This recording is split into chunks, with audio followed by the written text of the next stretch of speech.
Good evening and welcome as we recognize our senior football players, cheerleaders, and band members. Starting with our football team, Amari Artwright. Amari is escorted by Margaret Artwright and Jay Jackson. He has played football for 4 years and wrestled for 3 years. When he graduates, he plans to attend college and continue wrestling.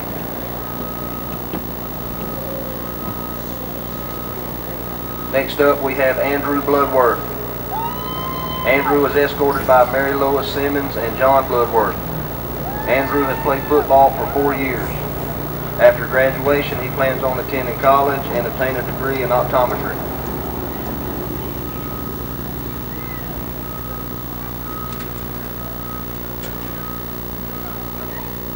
Next, we have Drake Bloodworth. Drake is escorted by Jessica and David Jones.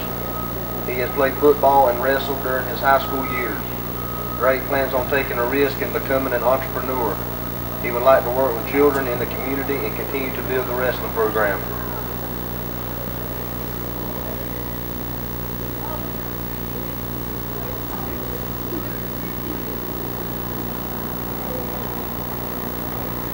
Next up, we have Jesus Brown. Jesus is escorted by Terry and Tyrone Miley. He has played football, basketball, and soccer. He has been awarded with All-Region for football for 2 years. He plans to attend college and play football and obtain a degree in sports medicine and become an athletic trainer.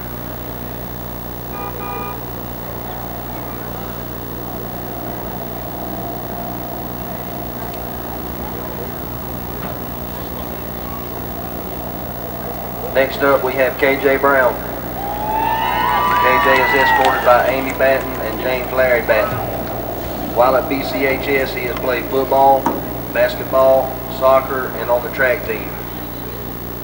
KJ is a member of the BCHS FCA and attends Alma Church of God. He has earned several awards in football. He plans to attend college and major in sports medicine and have a career as an athletic trainer or physical therapist for the high-dollar clients.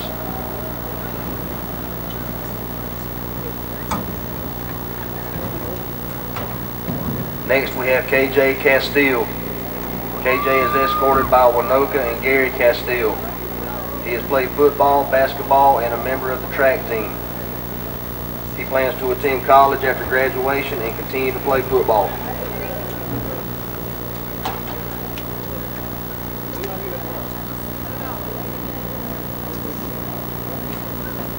Next up, we have Dawson Jewell. Dawson is escorted by Scott and Julianne Jewell. He has played football for the past 4 years and has been a quarterback for his junior and senior year. Dawson's future plans are to attend college and major in sports therapy.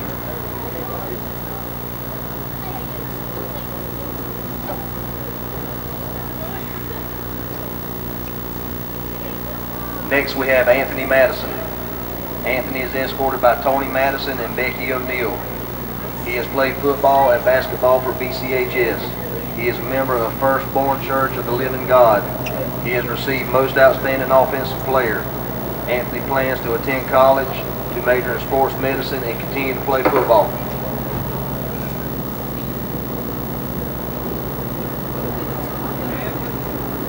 Ayrton Moore. Ayrton is escorted by Tina Crosby. He has played football while at BCHS. Ayrton attends First African Baptist Church. When he graduates, he plans on joining the Navy.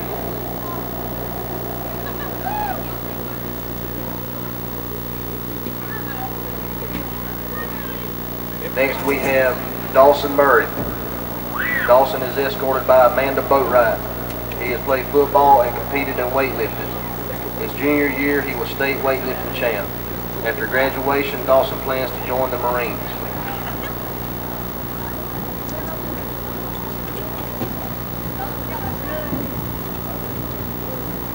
Next, we have Will Richardson. Will is escorted by Ronnie and Monica Richardson. He has played football and soccer and is a member of the wrestling team. Will is a member of the BCHS FCA and FFA. His junior year, he was honorable mention for All-Region Offensive Lineman, and his senior year, he was a homecoming court representative. After graduation, he plans to attend Georgia Southern and obtain a degree in physical therapy.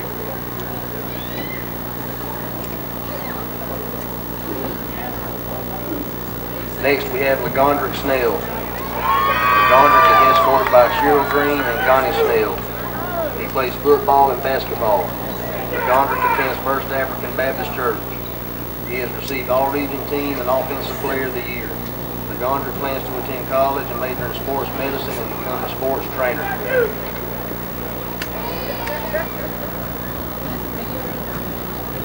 Next up, we have James Sumner.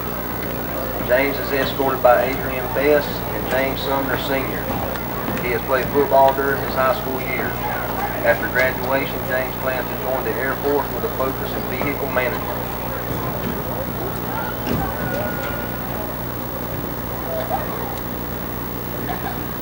Next, we have Tyler Wilcox. Tyler is escorted by Cheryl and Glenn Wilcox. He has played football for the Red Raiders for 4 years. After graduation, Tyler plans to attend Georgia Southern. Let's give our senior football players, class of 2018, a big round of applause.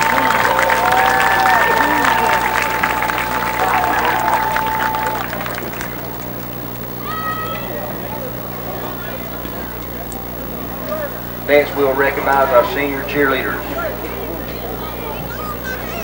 First up, we have Jaden Boatwright. Jaden is escorted by Roy and Amber Boatwright. She has been a football cheerleader for 4 years, a part of the Spanish Club and FFA. She is a member of New Vision Church.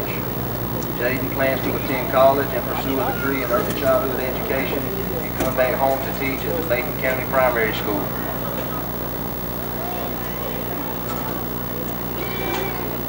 Next, we have Ashlyn Martin. Ashlyn is escorted by Corey and Amber Martin. She has been on the soccer team, a football cheerleader, a member of the Beta Club, Spanish Club, and Student Council.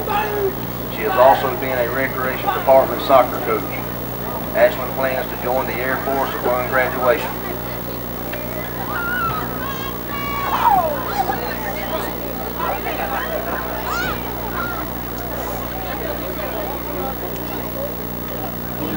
Next, we have Paige Martin.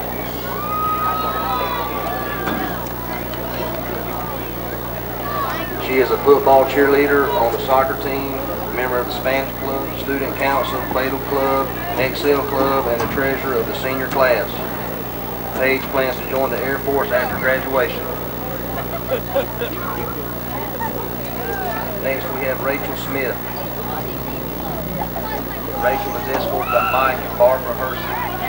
She is a football cheerleader and a member of New Vision Church. Rachel plans to attend Valdosta State University and pursue a degree in criminal justice and become a homicide detective.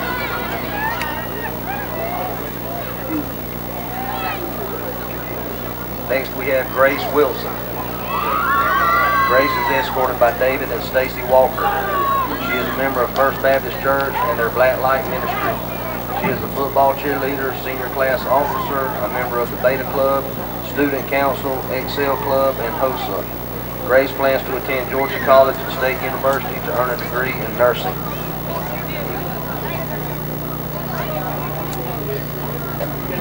Next, we have Cheyenne Taylor. Cheyenne is escorted by Minnie Spires and Harriet Taylor. She is a competition cheerleader and plays soccer. Cheyenne is an active member in Beta Club, Spanish Club, and Student Council. In 2015-2016, she received All-Region Cheerleader. While attending Cheyenne plans to continue cheering and obtain a degree in exercise physiology and a doctorate in physical therapy. Next, we have Camry Wright. Camry is escorted by Angela Wright. She is football and basketball cheerleader, vice president of junior board and student council, and officer in HOSA and in the Spanish Club. She is a member of Alma Church of God. She has received most dependable for student spirit and basketball year. She plans to State University and become an OBGYN and open her own practice one day. Let's give a big round of applause to our senior 2018 cheerleaders.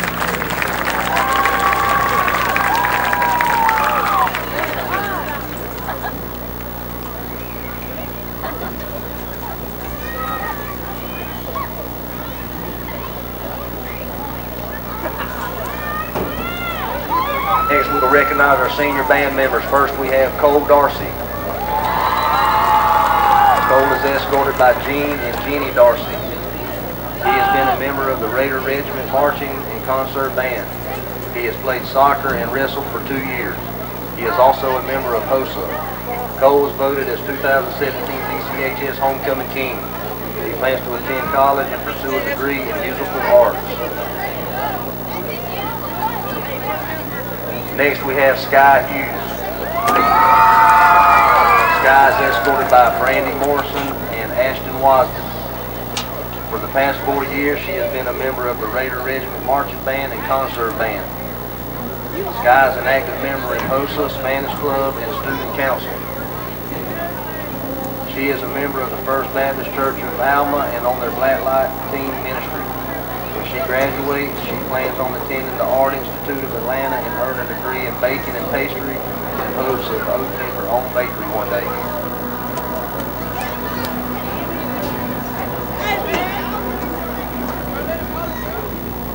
Next up, we have Jillian Johnson.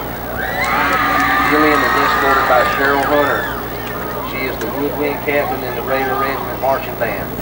She is a member of the Spanish Club and Student Council. Jillian has also been a part of the District 8 Honor Band. She plans to attend Valdosta State University and major in marriage and family, and one day open her own practice to help others. Next, we have Faith Levins. Faith is escorted by Tracy Howard. She plays the flute for the Red Raider Regiment Marching Band and Concert Band. Faith plans to attend South Georgia State College and then transfer to Valdosta State University and major in pre-veterinarian and then complete her degree at the University of Georgia and open her own animal shelter and practice. Next, we have Jared Lee.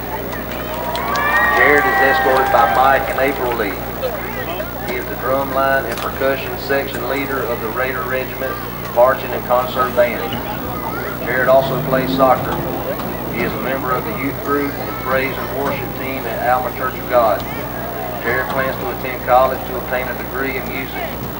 He plans to continue writing music and keeping a close walk with Jesus. Next up is Austin Register. Austin is escorted by Amber Register. He is a member of the Raider Regiment Marching and Concert Band. He has also wrestled for 2 years, soccer for 1 year, and in the Spanish Club. While he has marched with the Raider Regiment, the field percussion has received superior ratings. Austin plans to attend Georgia Southern or the University of Georgia and obtain a degree in architectural science. Next, we have Michaela Taylor.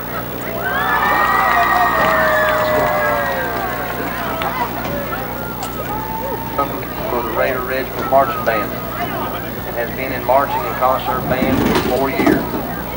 She is an active member of the Beta Club and Spanish Club. She attends Liberty Church of God and is a part of their children's ministry. Michaela plans to attend South Georgia State College and then transfer to Georgia Southern to major in chemistry and then transfer to pharmacy school to obtain a doctorate in pharmacy. Next, we have the escorted by Toshiba Lather and Derek Thomas. She is on the Raider Regiment Color Guard team. Erica plans to attend Georgia Southern and major in early childhood education with a minor in business and marketing.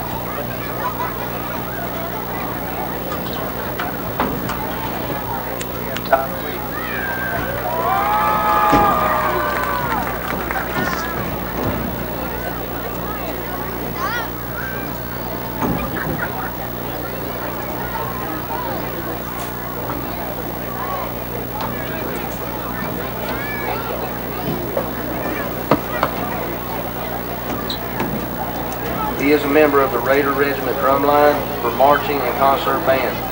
He also works at Distribution South. Tyler plans on going to college and majoring in engineering, technology, and working for Power Security. I like people who put reasonable jobs. Next, we have Angel Bacon. I'm going to be a doctor. You can't pass your math class. Angela's being escorted by Amanda Williams. Angela's on the Raider Regiment color guard and a basketball cheerleader. After graduating, she plans to join the Air Force. While in the Air Force, she plans to pursue a degree in psychology and later become a psychologist. Let's give our 2018 senior band members a big hand. Congratulations, class of 2018. What's your last name? Taylor.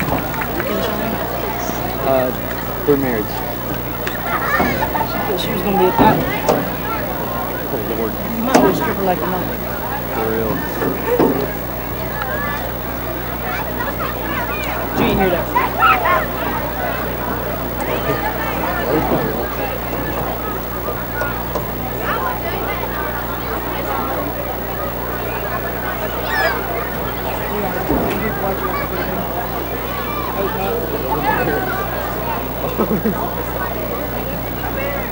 That didn't matter when you picked me out. I was way up here. You probably could hear it. Oh no, I said you need to end it. It's not fine.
Then will be followed by our national anthem that will be performed by the Raider Regiment.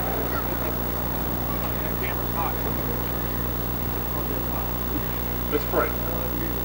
Lord Jesus, again, we just want to come and thank you so much, God, for your amazing love and your mercy, God, that God, each and every day, God, you share and just give with us each day. God, we thank you for that. We thank you, Lord, for allowing us, God, to be here tonight, God, Lord, to witness, God, this contest, Lord. We thank you, Lord, for the great people from Better that's come this way, God. God, we ask, God, for your protection of the players and everyone involved tonight, God. And then, God, when we travel home, God, we ask, God, for your traveling mercy, God. And everything that we say and do tonight, God, let it be done according to your will and purpose, God. And let you be pleased with us, God, in everything that we say and do. In the precious, powerful name of Jesus, we pray. Amen.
Take him. And it's kind of ironic. I've been to that high school one time, and on that field, our team stopped there, and we did On some the way to Seminole, did our walkthrough on the way to Seminole, and that was about halfway to Seminole. But you're right. It's about probably on a bus 2.5 hours, about a 2-hour drive by car. But it's a very beautiful community, an old community down there, and there's a lot of tradition down in that area between Thomasville and Thomas County Central. You're talking about some fine football over the last couple decades. There's no doubt that Ray Drew from Thomas County Central, a recent Dog, Georgia Bulldog that played there.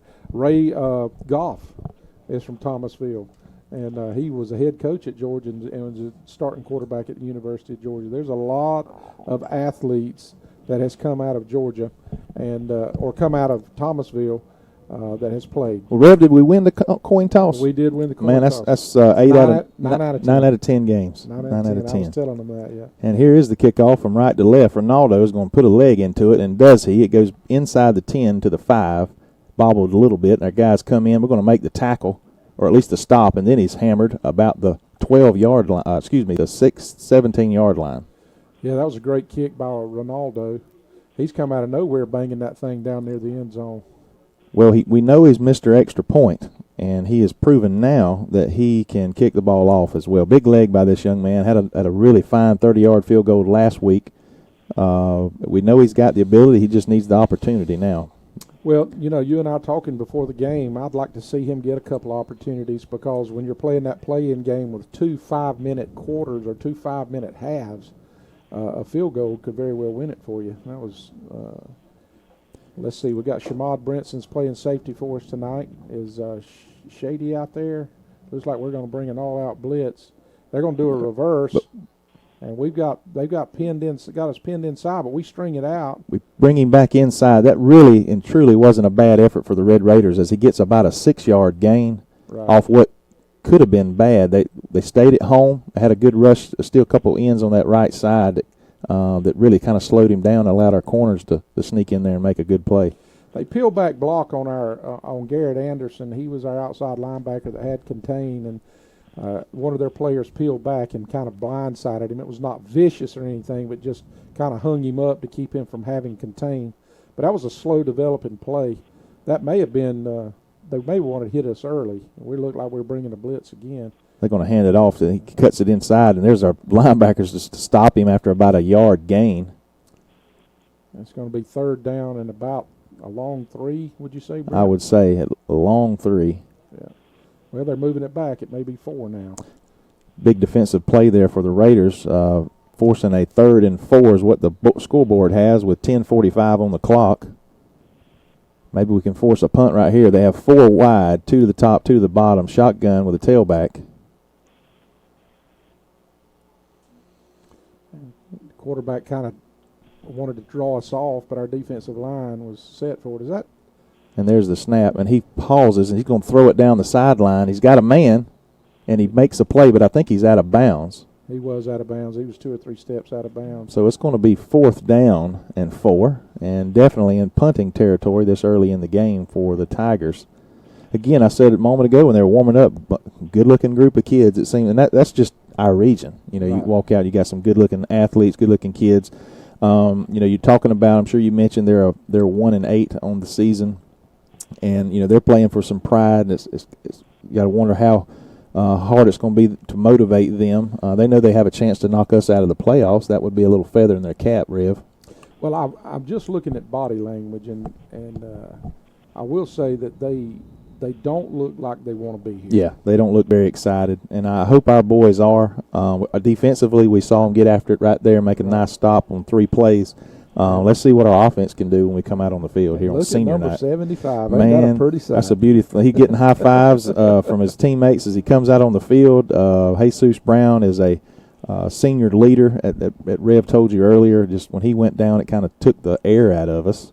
I tell you what, it took the air out of. It took the air out of our running game. Sure did. We know Madison's talented, but you got to have some hog mollies up front, throwing some blocks, opening up some holes, and that's what this man has done.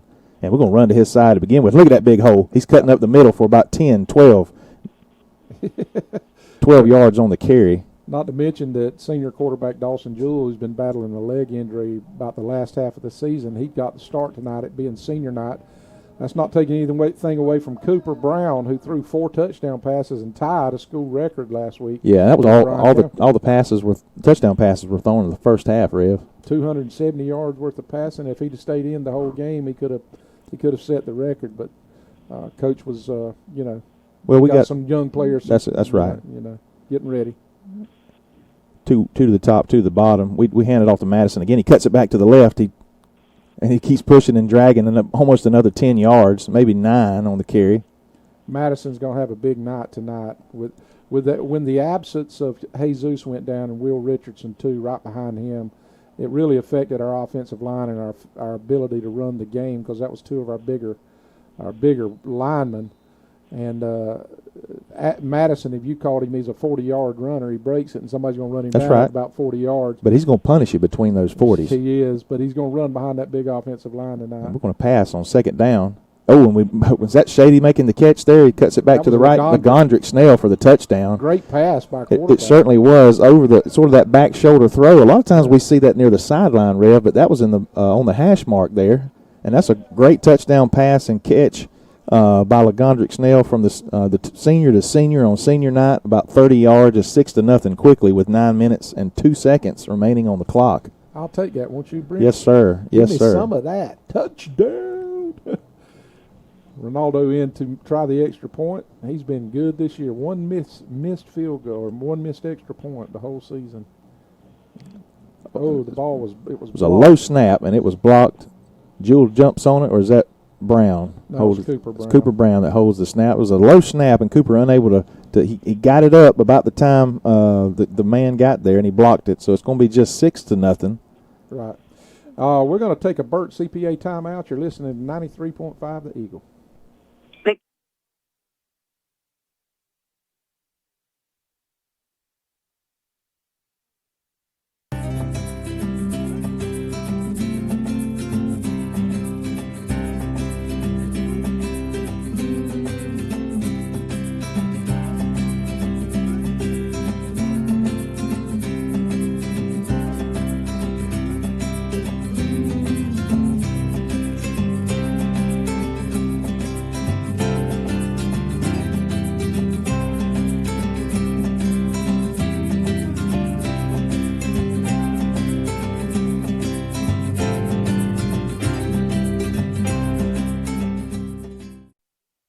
Actually, the snap was kind of low when it was snapped back, and was not a clean snap. Cooper did field it, but it threw the timing off a little bit, and it allowed an edge rusher to come in and block the ball. But your Bacon County Red Raiders are up 6-0 with 9:02 left in the first quarter. Ronaldo approaches the ball, and he kicks it again, almost to the same spot. Wow, great what a kick. Right to the corner near the pylon on this near side, and what a great tackle there. Yes, absolutely. Great tackle. Is that LaGondrick Snell with that tackle? No, it's number 9, Ayrton Moore. That was Moore. I'm sorry. Another senior. Yeah. They both wear the high socks. I'm trying to find an identifier. Now Ayrton is a little smaller than Snell. I didn't see the number as he's hunched over. We're going to have to get him to put some lights or something so we can see those numbers a little bit better. We want to thank our sponsor, Lamar's Pharmacy Coaches show and pregame show that they do every week. They constantly have been with us as sponsors. It's sponsored by James Jordan and the folks at Lamar's Pharmacy. Also, Reggie's Paint and Body, a new sponsor this year, who sponsors us with the coin toss.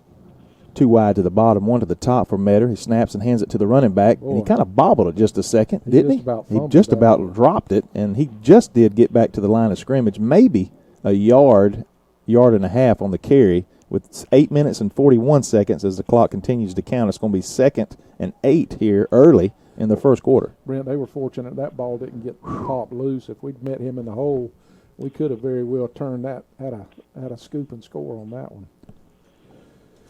Yeah, some of our seniors that's been hurt and been out, Ayrton, which we call Shady Moore, he didn't play last week, but he's back on the field. He missed the first series. But he's back on the field, and just like you said, Brent, here it is the last game of the season. We're beginning to get healthy. We are. A couple guys had the stomach flu this week, some of the younger guys, I believe, so they're working through that. And there's another handoff. The quarterback keeps it, and we're there in the backfield. It's going to be, if we can drag him down, it's going to be he actually gets No, that's no gain. Maybe a foot loss there. It's going to be still somewhere around 2nd and 8, 2nd and 9. That clock continues to run. 7:47.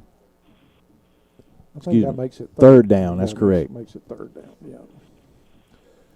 I'm looking our defense. We got newcomer, but he played some kind of ball game last week.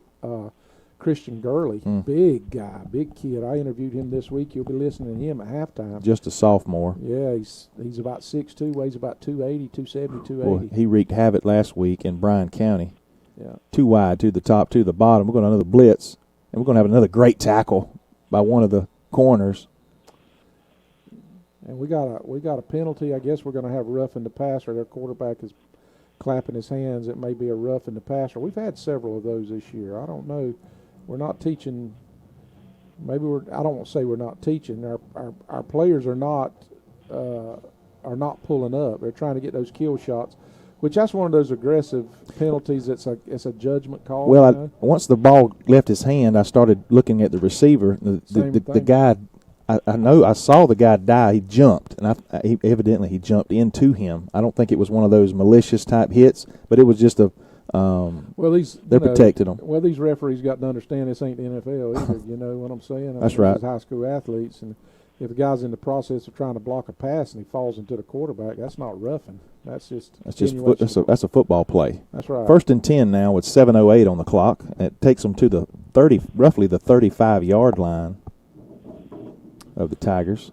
Well, their best play was our penalty because we had them stopped. And that's a fact. That was on 3rd down. That's tough to swallow. We had them stopped again. 1 of the top, 2 to the bottom, 2 in the backfield, fullback actually up close, and the running back is going to weave his way for about 4. It seems like our blitzed by him. Yeah. As we're stunning it, we've done it at least 2, possibly 3 on every defensive play. A number I want to look for, and again, these jerseys I have difficulty, Rev, is Castile on the field. He is dressed out tonight, and I saw him warming up, but he's not made his appearance yet on the field. I've not seen him on the field yet.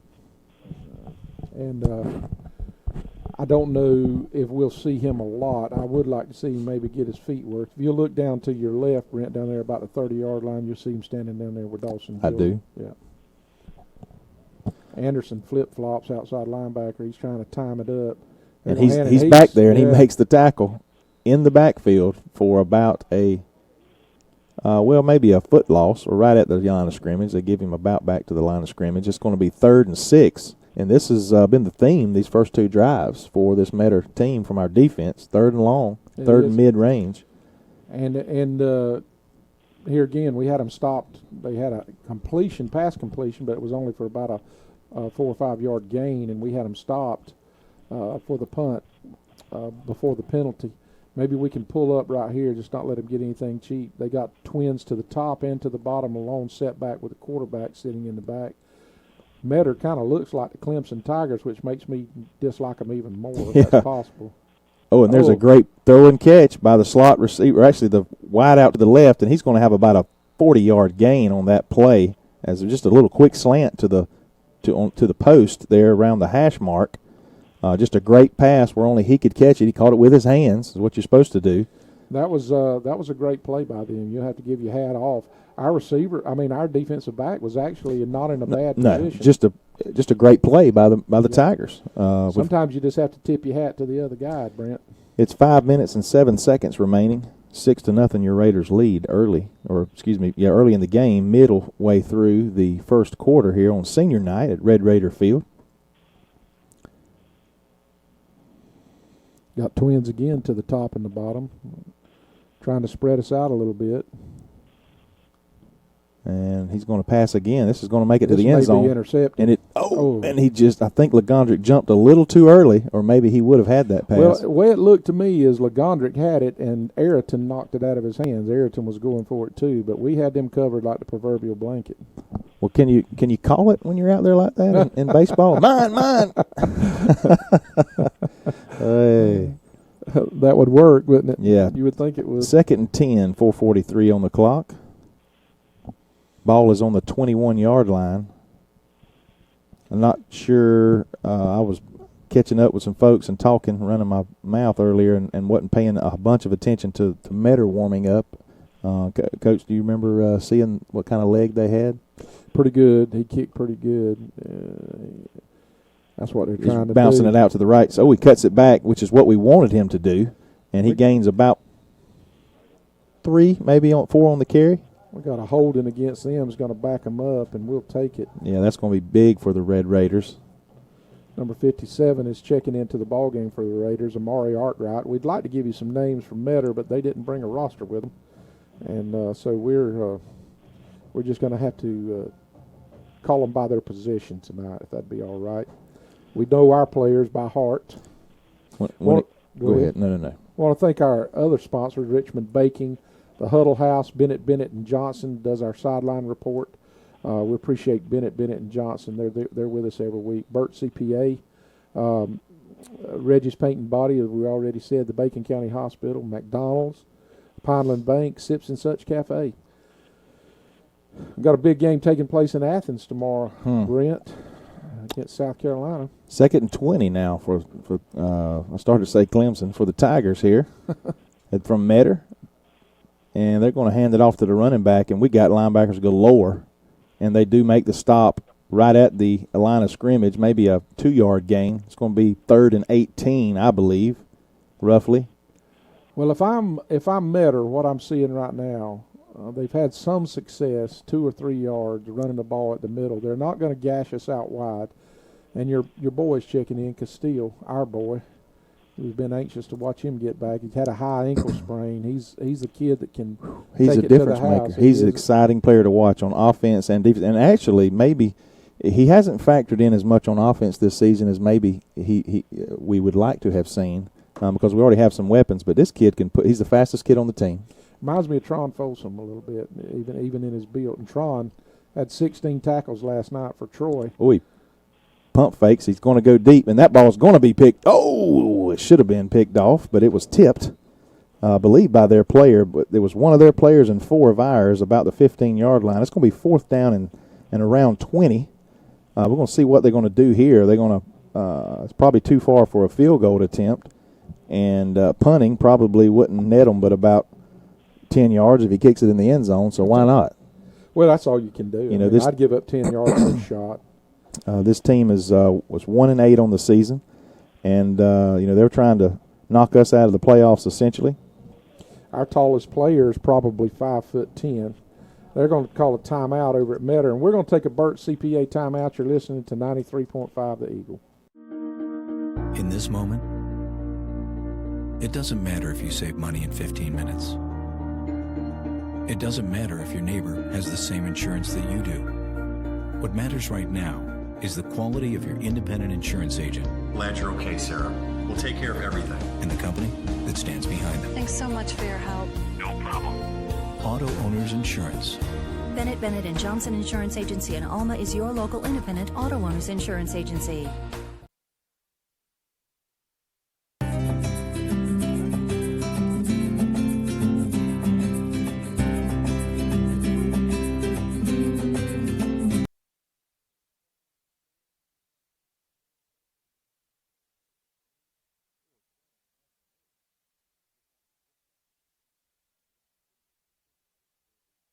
Still the first quarter, 7-0. Toombs County, that's a plus for us there, Red. We want them to add a few more to that, and let me and you breathe easy a little bit early tonight. Well, it wouldn't surprise me. Let's call this play here is 4th down and 20. They're going to throw a screen, and there's nobody there. We got to get somebody to make a tackle. Great we play. do. Great play by Anderson. Anderson runs him down from behind stops him from about 6 yards.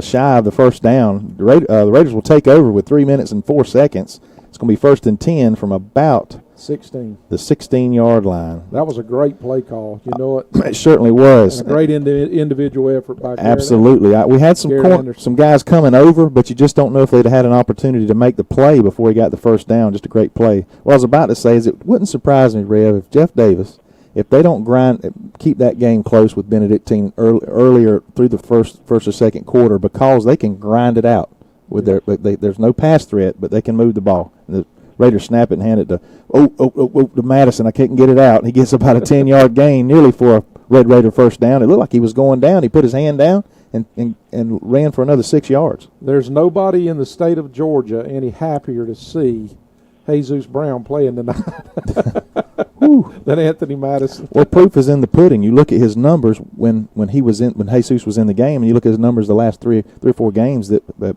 Jesus has not played. He struggled to get some games even to the 50-yard mark, where in the beginning, first 4 or 5 games of the season, he was averaging 180. He was averaging 180, and he was in the top 10 in rushing in the state in all classifications. He hands it off again to this right side, and he's running down the field for definitely a Red Raider first down as he gains about 14 out to the 40. 2 minutes and 12 seconds as the clock stops for the markers to move. First down for the Red Raiders again. Boy, I'm glad to see us getting healthy. Good gracious.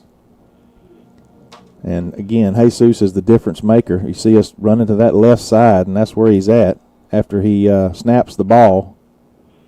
Wherever he's at, we're going to try to run behind him. He is making an initial engagement with the nose guard that's over the top of him, and then once the guard gets engaged, he slips off on a linebacker, and that just means a big wide hole for our running back. He cuts it back to the left side again, avoids a tackle, runs over the third defender, and another Red Raider first down. 12-yard gain. He's getting 12 a clip. We're out to the 48-yard line of Metter. And with 1:44 seconds, Raiders lead 6-0 as this first quarter continues to roll down. They're cranking the clock.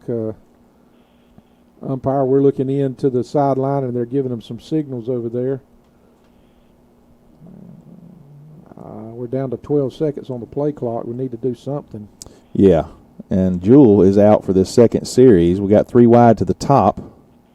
Madison's coming out. It's going to be 5 wide. We're going to take a timeout here. A little trouble there getting the signal in, Rev. Yeah, we're going to take a Burt CPA timeout. You're listening to Red Raider Radio on 93.5 The Eagle.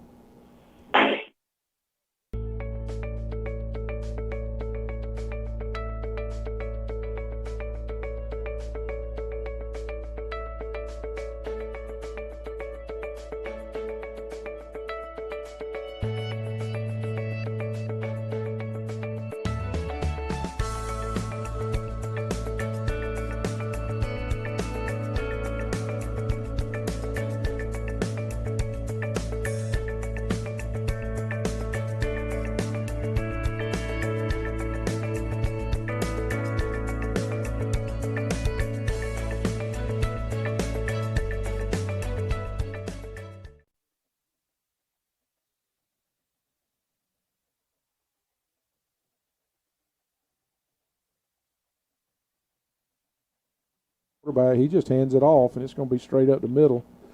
And we go for about a 3 or 4 yard gain. That may be the shortest gain that we've had. I believe you're right, Rev. He got tripped up there by the ankles. It's going to be second and a long. Well, actually, it's going to be about 7. About 7. That's correct. I didn't say a long 6. 55 seconds. The clock continues to run. Maybe get another play or two off here in this quarter. Trips to one side and got a single set receiver to the top. Madison goes offset. We bring Anthony Grant or Isaiah Grant in motion. And he's going to be tackled after about a 2 yard gain, roughly. Yeah. First time, is that the first carry he's had all season? I believe it is. Now, he's been thrown to. I don't think he's had a reception. He's been thrown to. Unless he got one in Bryan. I wasn't in the booth last week with you guys. I was on the sideline. It's a little different perspective, but I got caught up talking to the players and some other stuff that was going on, so I didn't see every specific play. But this is a good-looking kid in a uniform. He sure does. And he's got another year to go. Good. We got Wiley to the top, and we got JP down here. Oh, and he overthrows Madison. Third, it's going to be 4th and 5 now, but we're in the part of the field where the Raiders just might go for it here, seeing what our defense has been able to do. I feel as good about us running it right here if he decides to go for it. I do too. If you spread them out, 3 to the top, 1 to the bottom, and then hand that thing off, and and he's going for it. They've got a linebacker that Coach Langford talked about, a number 55, and you can see him right there. Mm-hmm. And he's a good-looking linebacker. But Jewel Trott's back out, and he's not the punter, so we're gonna run a play here. It looks like 15 or 1.5 seconds on the clock. Is that? I think 1.5. 1.5, 9 seconds on the play clock. Got a guy in motion here, and we are going to throw it. And he goes deep. Oh, and almost a great play. I'm a little surprised by the play call there. But, you know, you got a lot of confidence in your defense. Yep. At this point. But a little bit more air under the ball, and it would have been a great play. We'd have been saying, holy smokes, what in the world's going on here? But nonetheless, Metter's going to take over as we start the second quarter. Yeah, we're going to take a station break. It's the second.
Raiderettes, Red Raider, they've done a fantastic job this year. Ball batted down by number 1, Anderson, as he got in the backfield once again. And you mentioned Coach Poff and this Lady Raider softball team. I followed them all year, myself and my broadcasting team on the NFHS network, and boy, it was a fun ride. And you know, we maybe didn't quite finish how we envisioned, you know, when we went to Columbus. But I tell you what, I'm just so proud of that girls' team all season and how they rallied together. I'm proud of her, too. The only thing is what she's done in her first year. Boy, she's got a lot to live up to in her second. And she's standing right here behind us. She's standing right here behind us. That's right. We got 2 wide, 2 to the top, 2 to the bottom. Shotgun. And he's going to, yeah. There he is, big boy, Trey Mobley. Big tackle by Mobley. Is he wearing 29 or 79 29. tonight? Okay. And that ball was almost mishandled by the quarterback. It almost slipped by him, his left shoulder. And they're going to have the ball after about a 1 yard loss, well, almost to the line of scrimmage. It's going to be 3rd and 10. A pretty good call by our coach so far. Of course, they've been known to, and you can tell their quarterback, you can tell this has not been the quarterback of their season. We understood that something may have happened. The starting quarterback had quit, or maybe he was hurt, but they're not playing. You can tell this kid, he's giving it his effort, but he may not be, you know, he probably hasn't been the starting quarterback. And there's an interception. Oh, no, he can't get his hands underneath it. Yep. And is that 4th down? It is 4th down. It's a punting scenario now. We're going to get the ball back here. 11 minutes to go in the second quarter. 6-0. We think it probably should be a little bit more than that. I want to just hand the ball off and run it till they stop us with Madison. I want that young man to be tired after this senior night. And I like to see Legondrick do something special right here, as he has done throughout the season, or his career really. So they're going to be punting here, and here's the snap. The last punt was shanked off the foot, and let's see what happens here. Fairly good snap. Oh, and nearly Anderson is there. We got a fair catch. Gondrick gets underneath it, and he's going to down it on about the 28-yard line. It'll be 1st down, 10:49 remaining in this second quarter. I really want to see us. I'm like you, Brent. I want to see us put some points on the board. Yeah, because you never know, Red, with just a one-score game, and it's only 6 points. I mean, a scoop and score by a fumble, a missed snap or something, and next thing you know, we're losing. And now that old feeling creeps back in your mind about, there's a possibility here. We don't want none of that. We want to try to get a touchdown here quick as possible. Early score and 1A football, Clint 7, Telfair nothing. He cuts it up the middle for a 10, 15, 20-yard gain. Biz Madison. Why would you throw the ball again? Yeah, I think. Good point. And this is a big guy that's just kind of moving his way down the field. You're talking about throwing Bell out there who's got some moves, and there's no telling what that young man could do on the outside. Too wide to the top and to the bottom. Again, Jules still in the game this senior night. Hand it off again, and he still cuts it up and gets it back to the line of scrimmage. Really a positive gain there, and it looked like a 3-yard loss, and that was all Madison there. That was actually a 3-yard gain, even though it's going to go down in the books as nothing. He was caught in the backfield, and he fought his way back to the line of scrimmage. Warner Robins 21, Bainbridge 6. I'm just getting you some updates of the scores that I'm getting. And when we get scores from Benedictine or we get scores from Toombs, we'll give you an update. 3 wide to the top for the Raiders, 1 to the bottom. Shotgun. I'm seeing Legondrick right down the seam right here. And you got 20 in motion. He cuts out to that side, and there's Madison back up the middle, running for about a 6-yard gain. It's going to be 3rd and about 4 for the Red Raiders, a short 4. 9:28 on the clock here in the second quarter. Your Raiders leading 6-0. Again, I've already mentioned a couple times it's senior night. We honored not only football players but the cheerleaders. That would be the cheerleaders that cheer the football cheer, and as well as one on the competition cheer squad, as well as the band members. Yeah, it's a good night here. We got a good crowd. It's a good night to watch football. Can't believe it's November and still as warm as it is. These last few days, we're going to pop these windows open, turn this light out so we can see a little better here in a minute, Ray. I was going to let it cool off a little bit more outside. I got a beautiful, if that's not a full moon, that's as close as it's going to get before. Beautiful moon above the field. We get a timeout here with 8:55 on the clock. We're going to take a Burt CPA timeout. You're listening. In this moment, it doesn't matter if you save money in 15 minutes. It doesn't matter if your neighbor has the same insurance that you do. What matters right now is the quality of your independent insurance agent. Glad you're okay, Sarah. We'll take care of everything. And the company that stands behind them. Thanks so much for your help. No problem. Auto Owners Insurance. Bennett Bennett and Johnson Insurance Agency in Alma is your local independent auto owners insurance agency.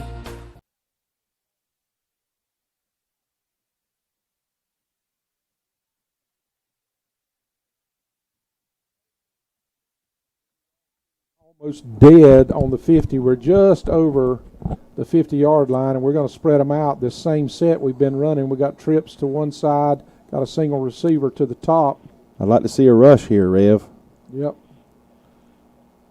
And in motion again, and we did that, and we ran on that last time. And he rolls out, and he hits the receiver at about the 41-yard line across the 50 for a first down for the Red Raiders. Great play by Legondrick Snell. Was a great catch with his hands on the sideline. What a great throw. Anytime you throw in the way you're running, it's even more difficult, and to put a lot of velocity on it, and that ball was zipped. Yeah, it was. Ayrton Moore, Shady checks in, and Legondrick comes out for just a minute to get a breather. Both of those guys go both ways. And Ayrton's going to Legondrick's spot where he's lining up across the field, lined up on the hash marks. 8:34 on the clock. And we hand off to Madison. He cuts it back to the right side for about 4, maybe 5 on the carry. I'm like you. Let's just feed the beast right here. 8:23 left in the second quarter. Actually, more than that. About a 5-yard. About a 5-yard gain. It's going to be 2nd and 5. 8:10 on the clock. Now we go to Twins to the top and the bottom. A little bit different. They have nobody that's more than 5 yards off the ball. And there goes Jewell. It's his design run, and he gets hit pretty hard there by that linebacker you were talking about earlier. Well, he didn't follow his block, and he stepped right back into the linebacker. He thought what he saw was an opening. If he'd have stayed with his his blockers, he had it outside, but he decided to cut it back inside. When he did, they said, "Hello, Mr. Quarterback." It's going to be 3rd and 5 again. 7:32 continues to tick down. Only 6-0 for the Red Raiders. If you wasn't with us, and after this play, I'll discuss it real quickly. And this is snap. He steps back. He throws it deep down the sideline. Is that JP? Oh, no. Great throw. Just dropped by our receiver. Yep. That was a perfect throw.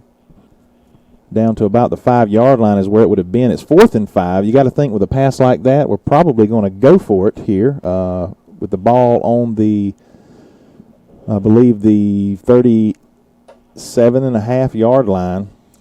Well, I don't like the way we're playing right now. Some aspects of our game are very good, but some of them we're just don't seem to be clicking. It's going to be 4 wide, 2 to the bottom, 2 to the top. Again, I wonder if we could draw the guys, the other team off sides. Maybe he'll try it here before actually going for it. Here's the snap. He steps back to pass, and there's it's out to the, is that the little running back? Yep.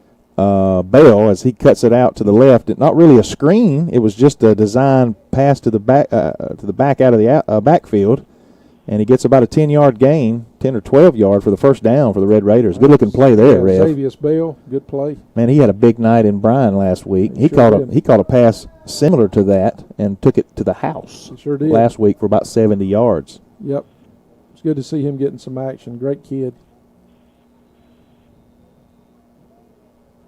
6:57 on the clock. We got single receiver KJ Castile at the top, playing split end, and we got trips down here to the bottom. It's about, I would say, 70% of our plays have been run out of this formation. We turn and hand it off to Xavier. He cuts it up. Well, how quick he was, and he actually kind of slipped on the grass and went down after about a 12-yard gain. That's going to be another first down for the Red, or close to a first down for the Red Raiders. That turf monster. Yeah, they get us. Maybe it's going to be 2nd and 9. It was about a 9-yard gain. I got a little ahead of myself there. We're down to the 12-yard line. 6 minutes and 21 seconds left. We've got plenty of time. Yeah, that's a little different monster there. You got sort of that thunder and lightning style here with Madison, and you shift to Bell. And he's not a real big kid, but he is solid. And he runs behind his pads. Two to the top, 2 to the bottom, and he's going to hand it off to Bell. He cuts it up the middle. He's only going to get about a yard, but that's about all he needed for the first down. See what kind of spot he gets. It's right on the 15. If it's on the 15, it should be a first down. Then it's going to be a first down. I see. I'm just judging by the guy. Yep, signal first down. Right on the 15-yard line, 5:50 on the clock. Raiders are cooking. Yep, bring Anthony Madison back in, and they're going to get a big dose of big dog right here. They call him Mad Dog, I think. Madison Mad Dog, Anthony Mad Dog Madison. Offset him to his left. Madison has about just over 1,100 yards on the season. And Metter's going to take a timeout, and so are we. You're listening to Red Raider Radio on 93.5.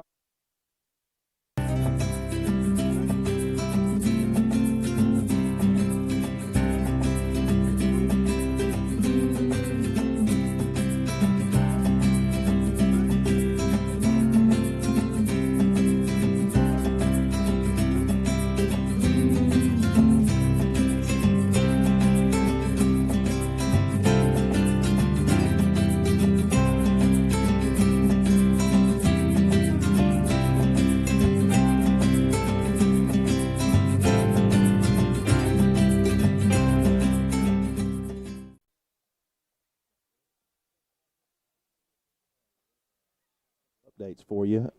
It's 6-0 Benedictine Military over Jeff Davis, and that game does matter too. We need Benedictine to beat Jeff Davis, but most importantly, the game we're looking at is the Toombs versus Swainsboro. It's 13-0 Toombs County, and I just don't know where. And I hope, and I don't want to jinx it, but I just don't know where Swainsboro has gone the last 3 weeks. After I think we wore them out on our field over here. They wore themselves out with all the yards they got. This is going to be passed to the end zone. Oh, it is caught. What a great play by LeContrick Snell. I mean, he just took it from the guy. He sure did. He just took it from him. And that was a touchdown pass by Dawson Jewell, quarterback Dawson Jewell, LaGondrick Snell. And your Bacon County Red Raiders go up 12-0. Could we be going for 2 here? No, we bring in our place kicker, Ronaldo Juarez in. Cooper Brown's going to be holding for him. And with 5 minutes and 32 seconds left in the second quarter, Bacon County steps up to a 12-0 score. Good news, Toombs County up 13-0 and 6-0 by Benedictine. And we have another messed up thing, and he throws it, and it's going to be intercepted. No, it's going to be dropped. That's 2 bad snaps. I don't know what's went all of a sudden happened to our snaps, but we've had 2 bad snaps. That one never made it, just rolled back to the place kicker. So we're ahead 12-0, but I don't know what's happened to our snaps. All of a sudden, we've been perfect about all year, and now we're having trouble getting the ball back to the holder. We're going to take a Burt CPA timeout. You're listening to 93.5 The Eagle.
Just an all-around great kid. Probably weighs 160 pounds, and he's playing defensive tackle. I'll tell you Yeah. what kind of effort he gives you. Oh, and this is a little shifty back here, but we tackle him after about a 2, maybe 3-yard gain. I believe they're going to have a first down, Rev. I think that may be their first down that was not aided by a penalty. Am I right in that? Agreed. Yeah. We had a 15-yarder early in about midway through the first quarter. Even though the score doesn't show it, this has been pretty much of a dominating effort by Bacon County to this point. We've got 4 minutes and 34 seconds left in the half. Agreed. So things are looking like if we can hold on. Of course, there's still a lot of football to play, but if we can get this ball back and punch it in, I want this game to be more or less taken care of. The quarterback's going to keep it. And that was a great pull. No wonder it was pulled by what was not their normal quarterback. This would be a wild dog or a wild cat if you're a Tiger. But we also got a penalty. Yeah, they're going to bring this one back. Got a hole. No wonder the hole was as wide as it was. Another score here that might interest some people. Thomasville and Fitzgerald are playing. I think Thomasville is actually playing to secure that number one spot, and they're tied with Fitzgerald this evening. And Fitzgerald's a very good football team. Yeah. They always have a ton of athletes over there. 7-7 early there, and then another score is 28-0. Vidalia over Bryan County. Poor old Bryan, in some areas they didn't look that bad. They didn't. They had some good-looking athletes. They're really young, is what coaches kept talking about. They're really young. So they're going to have some players over there, just where they're located. Clinch 15, Telfair nothing. I'm a little bit surprised. Lee County's up 13-0 on Coffee. Too wide to the top. Here's a snap. There's a flag. Looks like it's going to be a motion on. Offsides on us. Wow. Well, that's going to be on the Gondrick, I'm guessing. And I'm sorry, I usually don't call the names out. I didn't mean to. But it was, I think he was basically lined up offsides, or he actually may have took off a little early, but he's way down here on the bottom side. A rare mistake there by that young man, or even a receiver, period, typically on offsides. But it's going to be 1st and 10 now, I believe, as they get 5 of the holding back. Or am I got the sticks wrong? It's 1st and 11. 1st and 11. Mm-hmm. On the 29 with 3:29 on the clock. 4 wide, got a man in motion coming across, and there's another flag by the off. It's going to be on the offense. It's going to go back 5 yards again. It's going to be 1st and 16.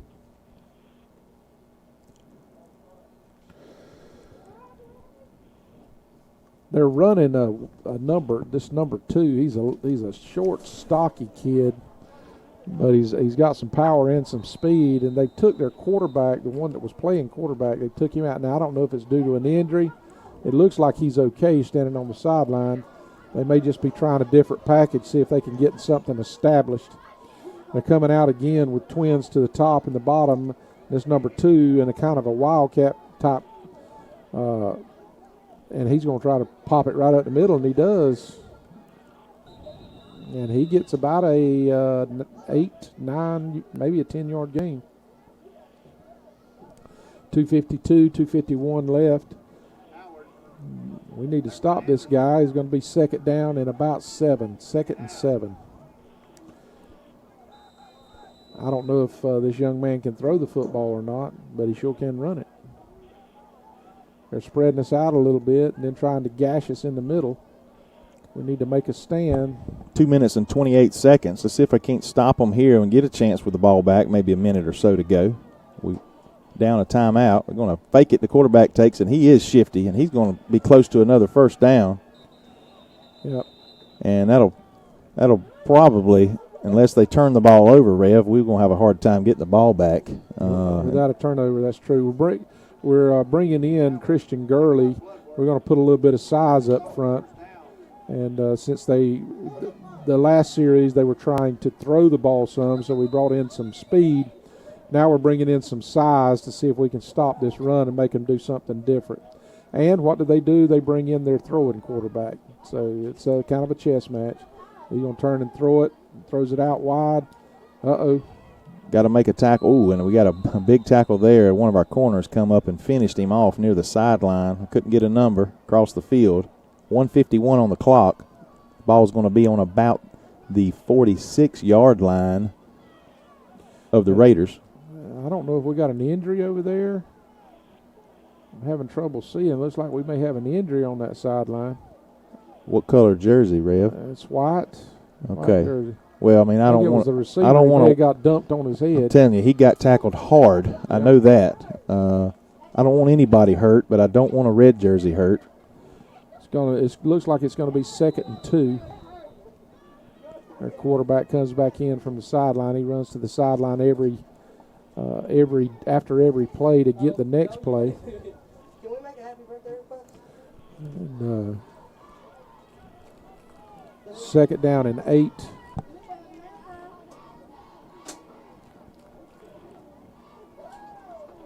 He's going to turn and throw it. Oh, and he got hit right as he did.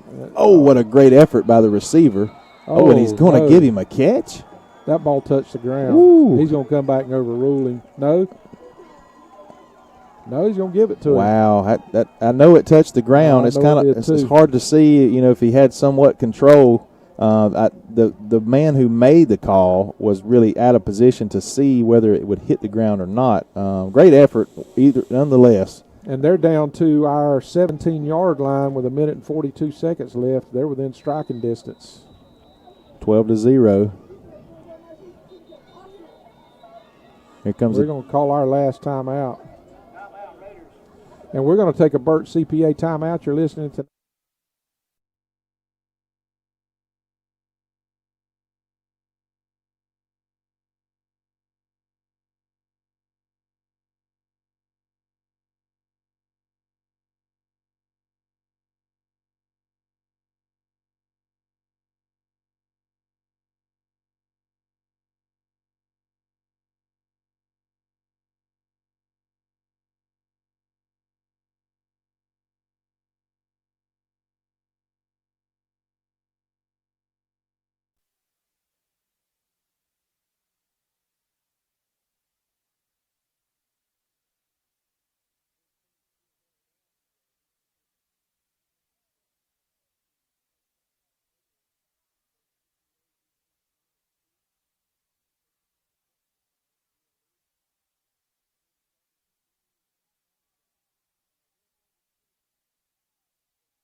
Stay tuned.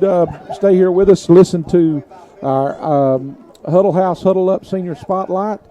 Be here with us for that. You're going to be in our. In this moment, it doesn't matter if you save money in 15 minutes. It doesn't matter if your neighbor has the same insurance that you do. What matters right now is the quality of your independent insurance agent. Glad you're okay, Sarah. We'll take care of everything. And the company that stands behind them. Thanks so much for your help. No problem. Auto Owners Insurance. Bennett Bennett and Johnson Insurance Agency in Alma is your local independent auto owners insurance agency.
In this moment, it doesn't matter if you save money in 15 minutes. It doesn't matter if your neighbor has the same insurance that you do. What matters right now is the quality of your independent insurance agent. Glad you're okay, Sarah. We'll take care of everything. And the company that stands behind them. Thanks so much for your help. No problem. Auto Owners Insurance. Bennett Bennett and Johnson Insurance Agency in Alma is your local independent auto owners insurance agency.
Instructor Rachel Seifel.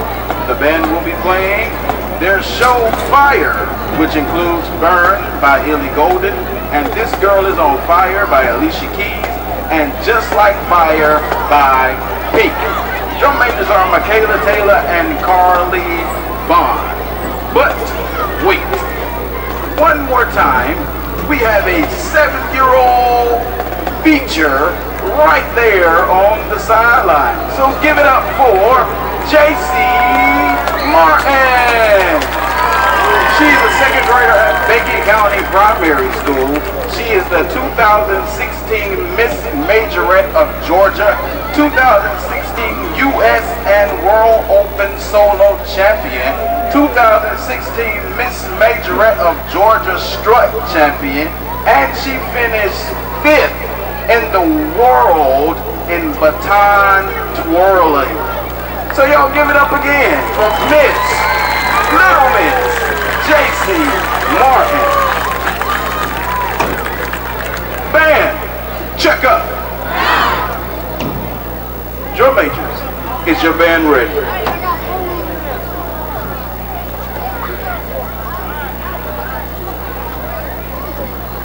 You may now take the field for your performance.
Or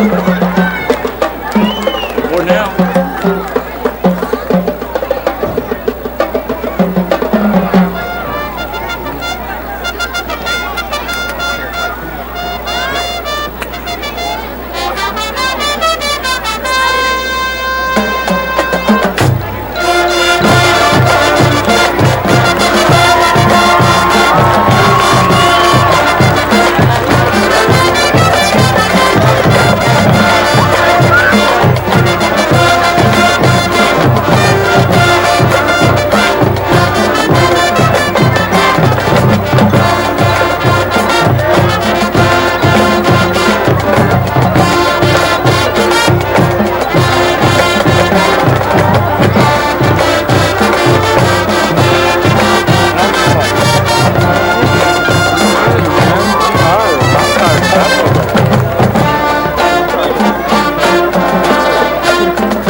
Let's give it up one more time for your Macon County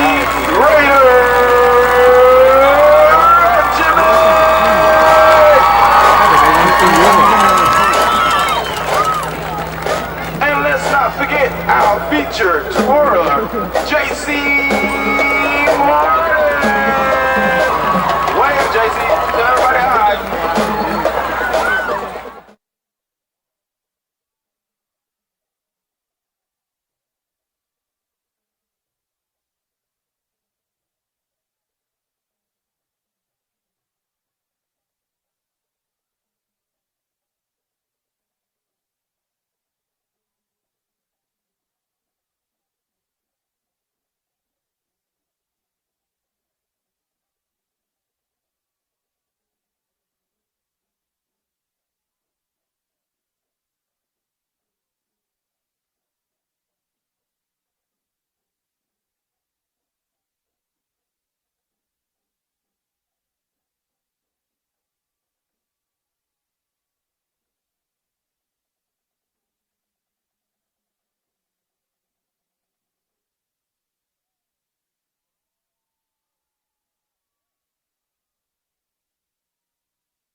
We're back, Raider Nation, and we're about to kick off this second half, the third quarter, as your Raiders lead 12-0. The end of the first half didn't end quite like we wanted it to, Rev. But let's see what happens here. A lot of times over this course of this season, things have changed for the Red Raiders when they go in at halftime. There's no doubt about it. We've been a very good second half team, and we're going to get a chance. And that's Shady. And he's going to cut to the outside. He's going to be tackled about the 33-yard line. Pretty good return. They're about 15 yards. Not a big kick by the Tigers, but in pretty decent field position, starting on the 33, 1st and 10. Looks like Cooper Brown, I believe, yes, is going to take the helm here as well as we start. He ended the first half. He's going to start the second half. Look at there. We got Big Trey Mobley that's in number 29, and we're going to go to a power package, looks like. That's that Horseman package with 2 upbacks. And Madison, they bring up their linebackers as we kind of try to push them around, and we do, and Madison goes right straight up the middle for 15, 20 yards, Rev. Yes, sir. And that's the result that we wanted. This is something a couple years ago that a former coach put into the repertoire back when we had Big Carver running the ball, and it was pretty successful then. And Coach Langford kind of carries this package with him. Jacob Carver, speaking of him, he's starting linebacker at Limestone? Limestone College in North Carolina. Gaffney. As a handoff again to Madison, he breaks it out to the right side. A big push, another push. He's still on his feet for almost another 10-yard gain. It's going to be 2nd down and 1 for the Raiders. Oh, we got a flag, a late whistle here. Well, we got a helmet popped off. Okay. And we're on the quickly. We're on the Metter 41-yard line with less than a minute burn off. 11:18 on the clock. Starting out very similar how we did our first offensive possession in the first half, just kind of pushing them around, Rev. Again, no doubt we dominated that game between the 20s. We just wasn't able to get it in the end zone like we anticipated. At halftime, I found out it was 19-0 Toombs, and they had already had 1 touchdown called back. And it's 19-8 at halftime there. And there's a tackle there on our quarterback as they lift him up and slam him out of bounds. Yeah. He may have got the first down. It's going to be close. It's going to be close. Maybe a football short. It may be. Let's see. I don't know. The white hat is looking at it, eyeballing it. He's going to call third. Yeah, mark 3rd down. Just a little short. Give it to the big guy here with 10:50 on the clock. It's 3rd and 1 on the 39-yard line of the Tigers. Well, the middle of this field is wide open, Brent. They're just challenging us to throw it. And you got Legondrick out here. Sooner or later, he's going to bust one on this. Yeah. Of course, I did hear that Metter had a real good defensive secondary. So. And we're going to lean forward for about 3 yards, and that's Madison for the first down, Rev. That's a big first down for the Raiders here as we continue this drive. It's 27-0 at halftime. Benedictine over Jeff Davis. That's good to hear.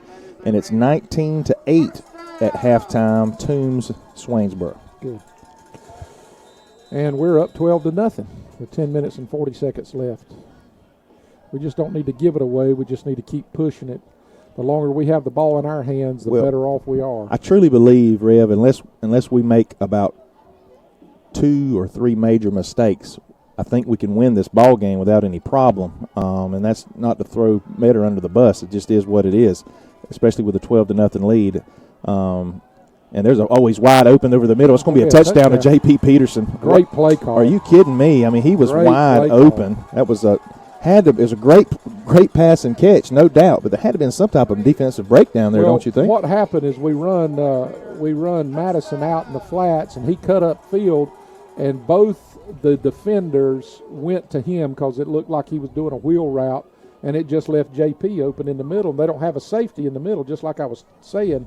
You don't have anybody in the middle. So. How many times when you're that wide open that the ball was slightly underthrown, slightly overthrown, but that was perfect. I mean, right in the basket. And it was a perfect catch, too. We're going to go for 2 here, 18-0, 10 minutes and 10 seconds left. I feel a lot better. I do, that too, That debacle we had in the first half with that pick 6, boy, that had me shaking a little bit. Pretty worked up. Oh, man, I can't. And here's the fake. And another pass for the 2-point conversion. K.J. Brown. Yeah. It's going to be 20-0. Your Red Raiders lead with 10:10 on the clock in the third quarter. We're going to take a Burt CPA timeout. You're listening to Red Raider Radio.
Is my understanding.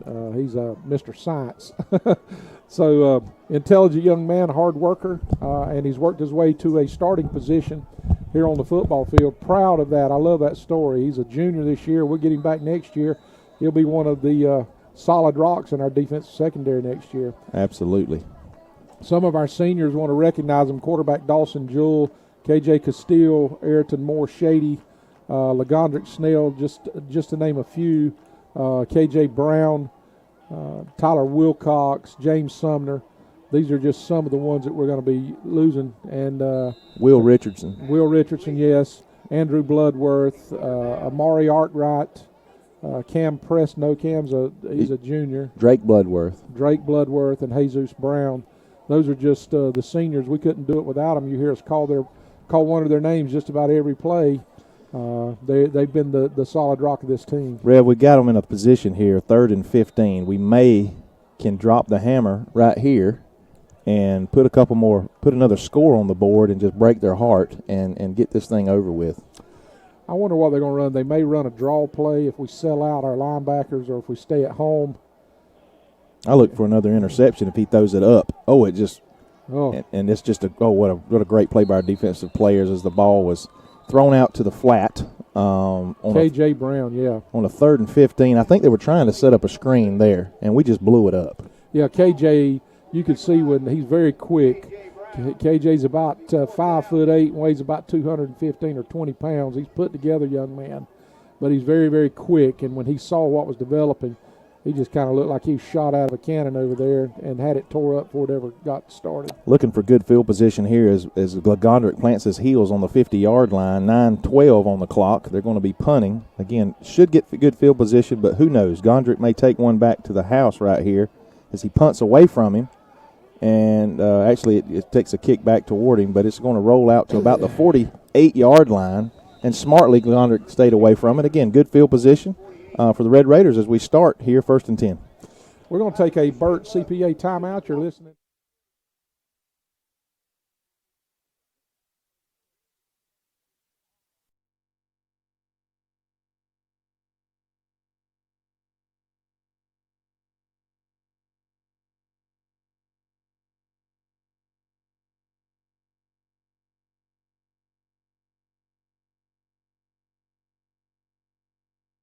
Players, coaches, cheerleaders.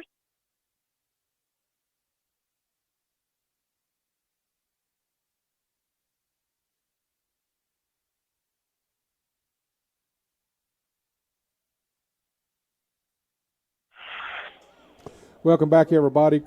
Senior quarterback Dawson Jules into the game, hands the ball off to Mad Dog Madison, who barely makes it back to the line of scrimmage. Looked like he run into a run blitz. We're bringing K.J. Brown in, bringing Trey Mobley in, and we may be bringing Xavier Bell in. I would think so, unless we're fixing to turn around and hand the ball off to K.J. as a tailback. Both of those guys were playing up in the pistol. And looks like we have moved Jesus out to tackle. I wonder if they'll be running that way, and they do. And, boy, what a good – I mean, just a quick step by that young man. He fires up the field for about 5 yards, maybe 6. Yeah, that was K.J. Brown. And it's going to be 3rd down and about 5, wouldn't you say, Brent? Yeah, a long 4, 5.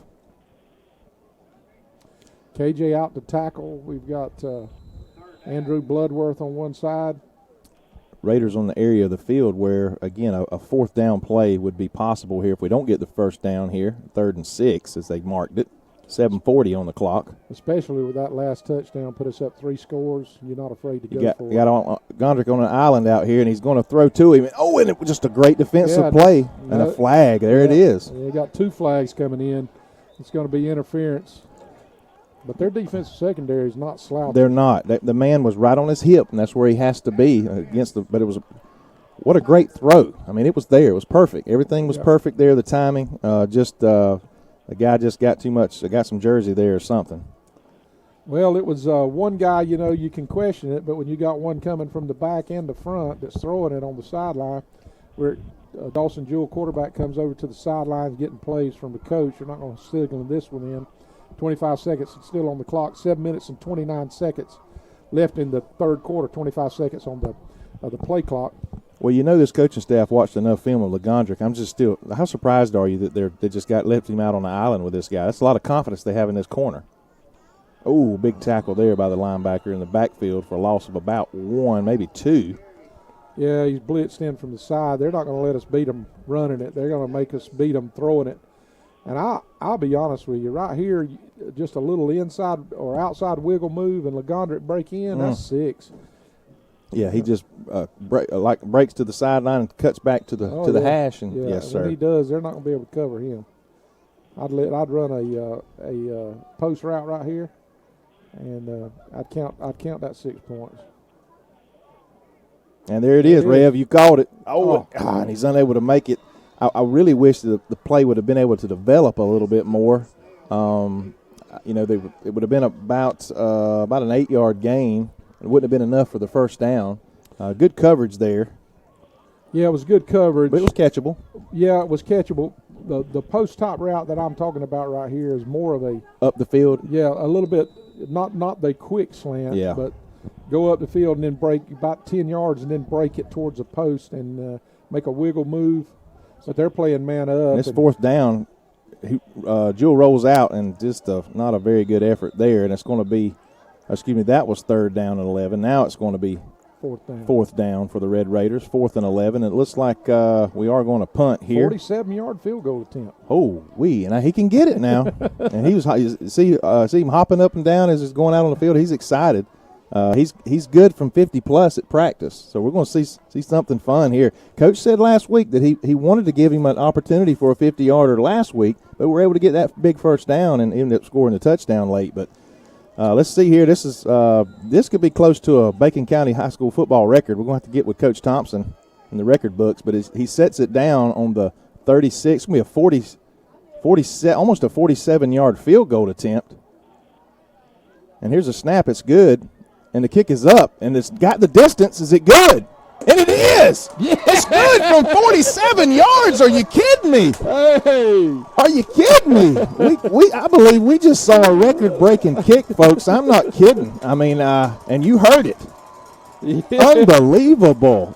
All right. We knew the kid had the goods at practice, but he just proved it on the field on a Friday Night Lights, people. We've never, since I've been here, we've not had a kicker like that. We get excited about the big catches from Legondrick and the returns and the great plays by our running backs, but, folks, that's huge. What a weapon. 47 you called it, yards. But you called that in pregame, man. You said we need to kick some so we have an opportunity we may need it next week or this coming, Monday when we play the playing games. That was a great call. Congratulations to that young man. Wow. Go ahead, Ronaldo. Went right through our commercial break there, but it's all right. We're going to celebrate. Man, what a kick. And I hope people in the stands, they don't know exactly what just happened, but our PA guy in here, I'm just going to encourage him a minute to let some folks know maybe, but yeah, that's huge. And Coach and the players been talking about how well he kicks the ball at practice. Coach Bordeaux, who spends a lot of his free time coaching these guys up during the summer and during the week, and it paid off right there for that young man. What a confidence builder. That would have been good at about 50. You're right. He had about 3 to 5 yards to spare there. Right. I mean, wow, what a kick! Sure was. Bennett and Johnson, our sideline report. We appreciate them. Huddle House, Huddle Up Senior Spotlight. And Huddle House want to be sure and tell you that they're going to be open after the game. Kicks it again. Ronaldo down inside the 5-yard line. Oh, great play by Ayrton Moore. And there's a flag.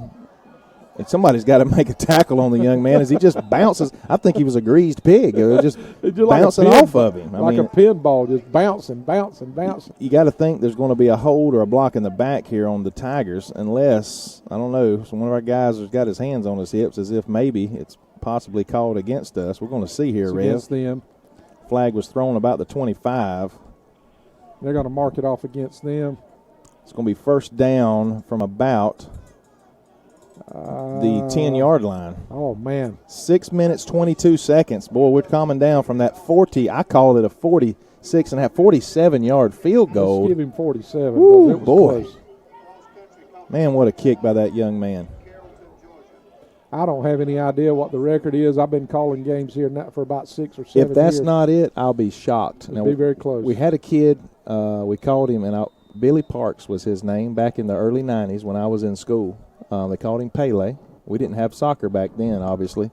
But the young man had a big leg, but I don't think he ever – I'd be shocked unless Mr. Marty Metters has got something from way back. And they're going to hand the ball off and get about 2 yards on the carry, folks at home. And we'll hush about this in just a second. But unless it was from way back, I'm talking decades ago, Marty Metters, a construction guy that still lives in our community, unless he got something near that, I don't know how many has been attempted that far, much less made. Well, that's a good point. Been a lot of football played over the years here, but giving someone a chance to kick a 47-yarder has not been the norm. I can sure tell you that. Well, it may be the rest of what season we have left and next year for that young man, as he's just a junior. They run it up the middle again, and we stuff it. He only gets about a yard, if that. About a half a yard. It's going to be third down and about a long 6. Looks like number 43, James Sumner, is coming in, senior, for defensive line. Raiders with another chance to make a stop here and force another punt and to potentially get the ball again on our side of the field. 5:16 on the clock in the third quarter as it continues to wind down. Try to get a couple score updates. We need the Stars to align. He throws out to the right, tackled immediately by the corner, short of the first down. They may have give it to him. Nah, I think that marker is just to the first down. Oh boy, it was right on it. Yeah.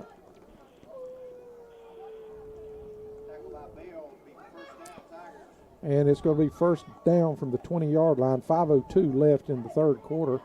Feeling pretty good. It's 25-8 Toombs County now in the third quarter. Late in the third quarter, 27-0. Still the score, Benedictine Jeff Davis. And let's come on down here to Vidalia 35, Bryan County 0. There's a ball throwing deep, and he's going to make the catch. Is he in bounds? He called him in. Same guy. It's going to be about almost a 20-yard gain there. A pass play down that right side, the far side of the field. That number 13 they've got's made some unbelievable plays this time. He has 4 minutes, 38 seconds. First and 10 now from the 46-yard line of the Tigers.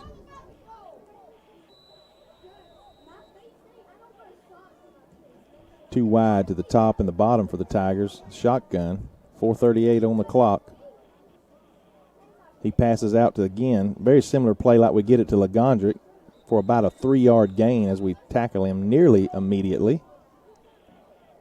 It's going to be second down and about 8, or a long 7 there, as we would call it. They're on the 49-yard line. They're 49, very close to midfield. But the clock continues to run. And that's their enemy now, is the clock, not so much our defense anymore, with the 23-point lead, 23-0. And Anderson, and the quarterback is just smoked. No flag, but as it was a legitimate hit. That was K.J. Castile. Where was the flag? Where's the flag? Are they going to down the field? Is there a pass interference? Because it was. Yeah, pass interference against us. Okay, because the hit was clean on the quarterback. But that's going to be an automatic first down, I believe, a 10-yard penalty. Not automatic, but it's a 10-yard penalty, which it will be a first down from about. It's a 15-yard penalty, I think. Okay. 15-yard penalty, and it's going to be first down on the 36-yard line, our 36. Yeah, our 36. Once again, their greatest play has been our penalties. And they made a couple of plays. But I tell you what, that quarterback, he'll remember next time he steps back here to throw, he'll remember that one because he took it in the mouth. We blitz again. That time, perfectly timed blitz by K.J. Brown, who just dropped him for about a 5-yard loss. I'm telling you, the minute that quarterback turned to hand it to a running back, he got hit in the face. And they're just... Let's see, they're at about the 41.5-yard line, or 40.5-yard line.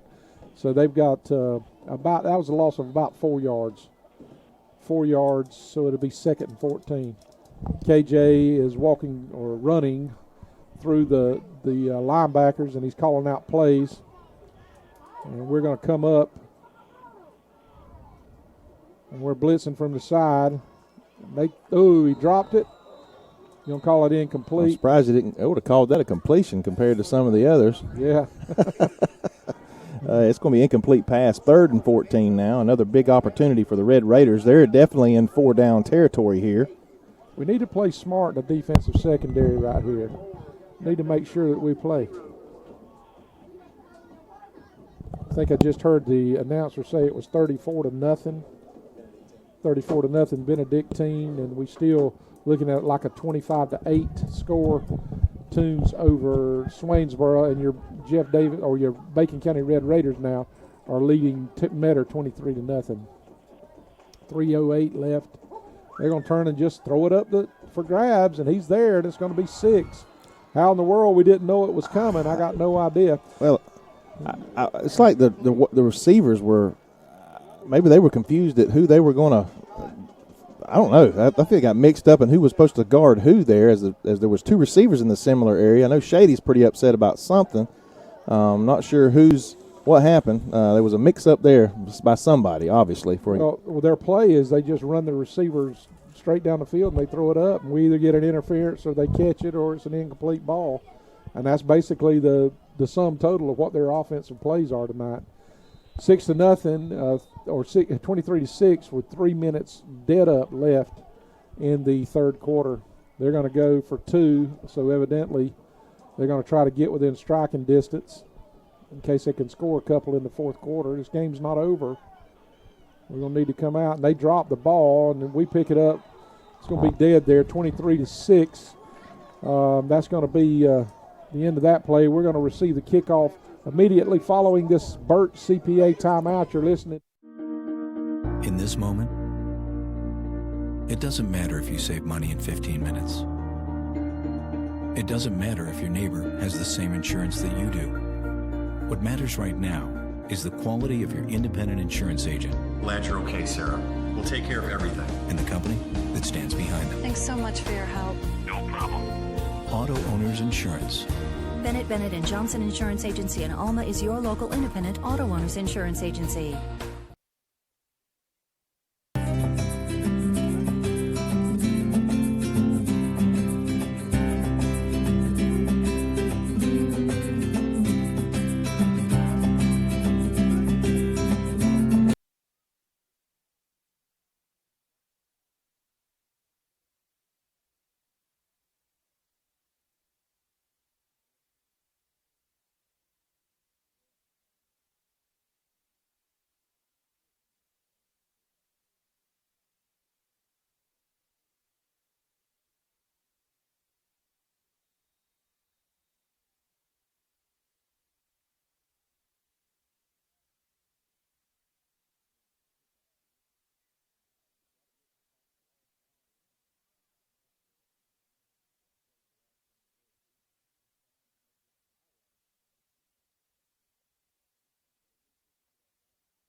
We had a ball that was batted as it was being thrown and an incomplete pass.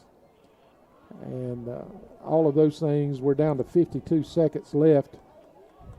We just need to get out of this third quarter, and we need to start running the ball football again. If we need to go back to that horseman or whatever, just start handing that ball off, burn that clock up. Agreed or not disagreed? Agreed. We got to get a victory. We don't want to be ugly. We want to play good football, fundamental, minimize our mistakes, but we want to get out of here with a victory, Rev. Yeah. Dawson Jules late checking in, 9 seconds left on the play clock, and we're ready to snap it. Oh, no. What's going on here? We're going to take a sack, or not a sack, but we're going to take a loss on a punt. I mean, and was that Bloodworth or no? Ronaldo. It was Ronaldo. I think he just he wasn't sure what to do there, Rev. He froze. I think he had an opportunity to maybe try to get it off, but you're right. I think he just froze there a little bit, and that's unfortunate that happened, because now Metter has a little life with 43 seconds on the clock at the 35-yard line. And they really not earned. They threw one ball. Oh, I know it. That's exactly right. Everything else has been penalties on us. We've got a penalty called back, a touchdown called back because of a penalty.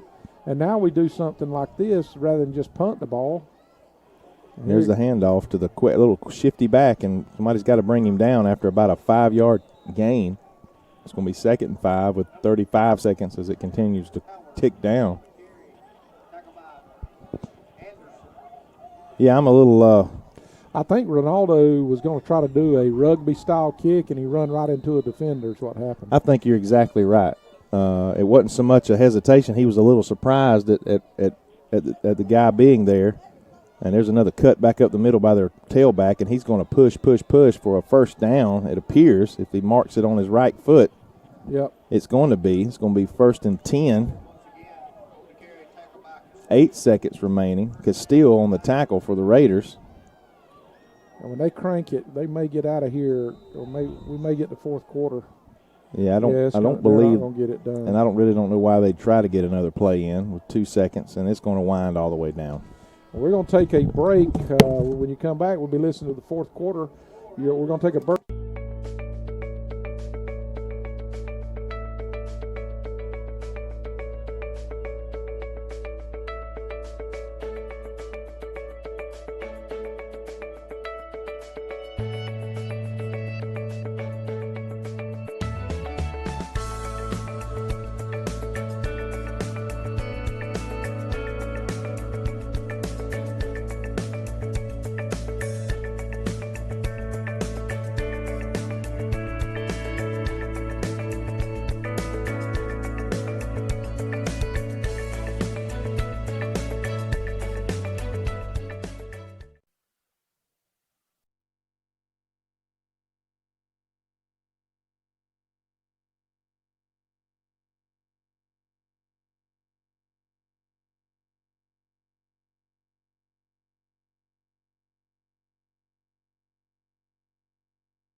And their best play has just been drop back and throw it up, and it's either incomplete, it's caught, or we have an interference play, and that's been their best play.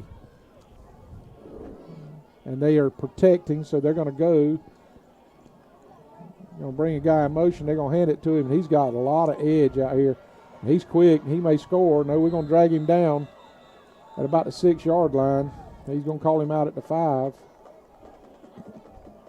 He's not hurt. He's getting up just a little. Maybe cramps. Yeah, that's what it looks like, Rev. It's going to be 1st and goal for the Tigers with 11:51 on the clock. That boy's fast. He's the same one that caught the touchdown pass. He just outran one of our defenders for that touchdown pass.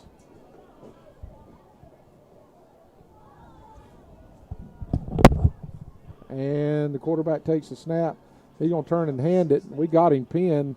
He falls forward for about a yard.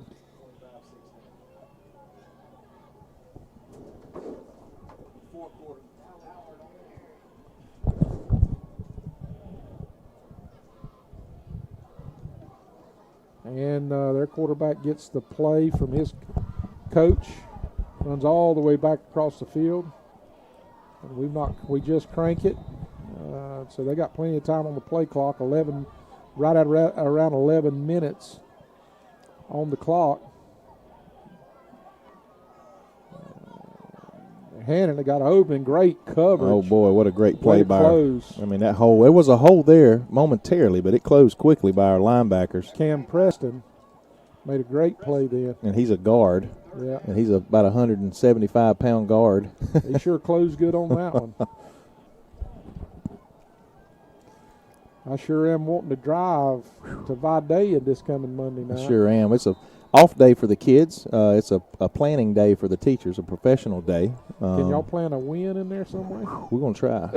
Man, we're going to try. It's got 3rd and 5. We bring blitz in. They're going to throw it up. And a touchdown. Their guy makes a cat play. Wow. Right over the top. How quickly can things change, Rev? Yep. 10-13 left, and they just scored 6, which makes it 23-12. They'll definitely. Well, they don't have to go for 2 here. They put 13 up. They'll be 10 down. Even if they go for 2, they're still 2 scores behind. Looks like they may be bringing in the field goal unit.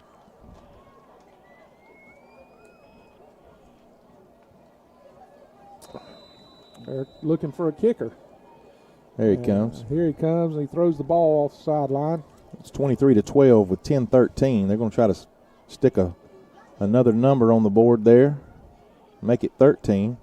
And the snap and kick is good. He's got a little pop behind that leg. Yeah, it does. Just go ahead. No, well, with 10 minutes and 13 seconds left in the fourth quarter, it's 23-13. We're going to take a Burt CPA timeout.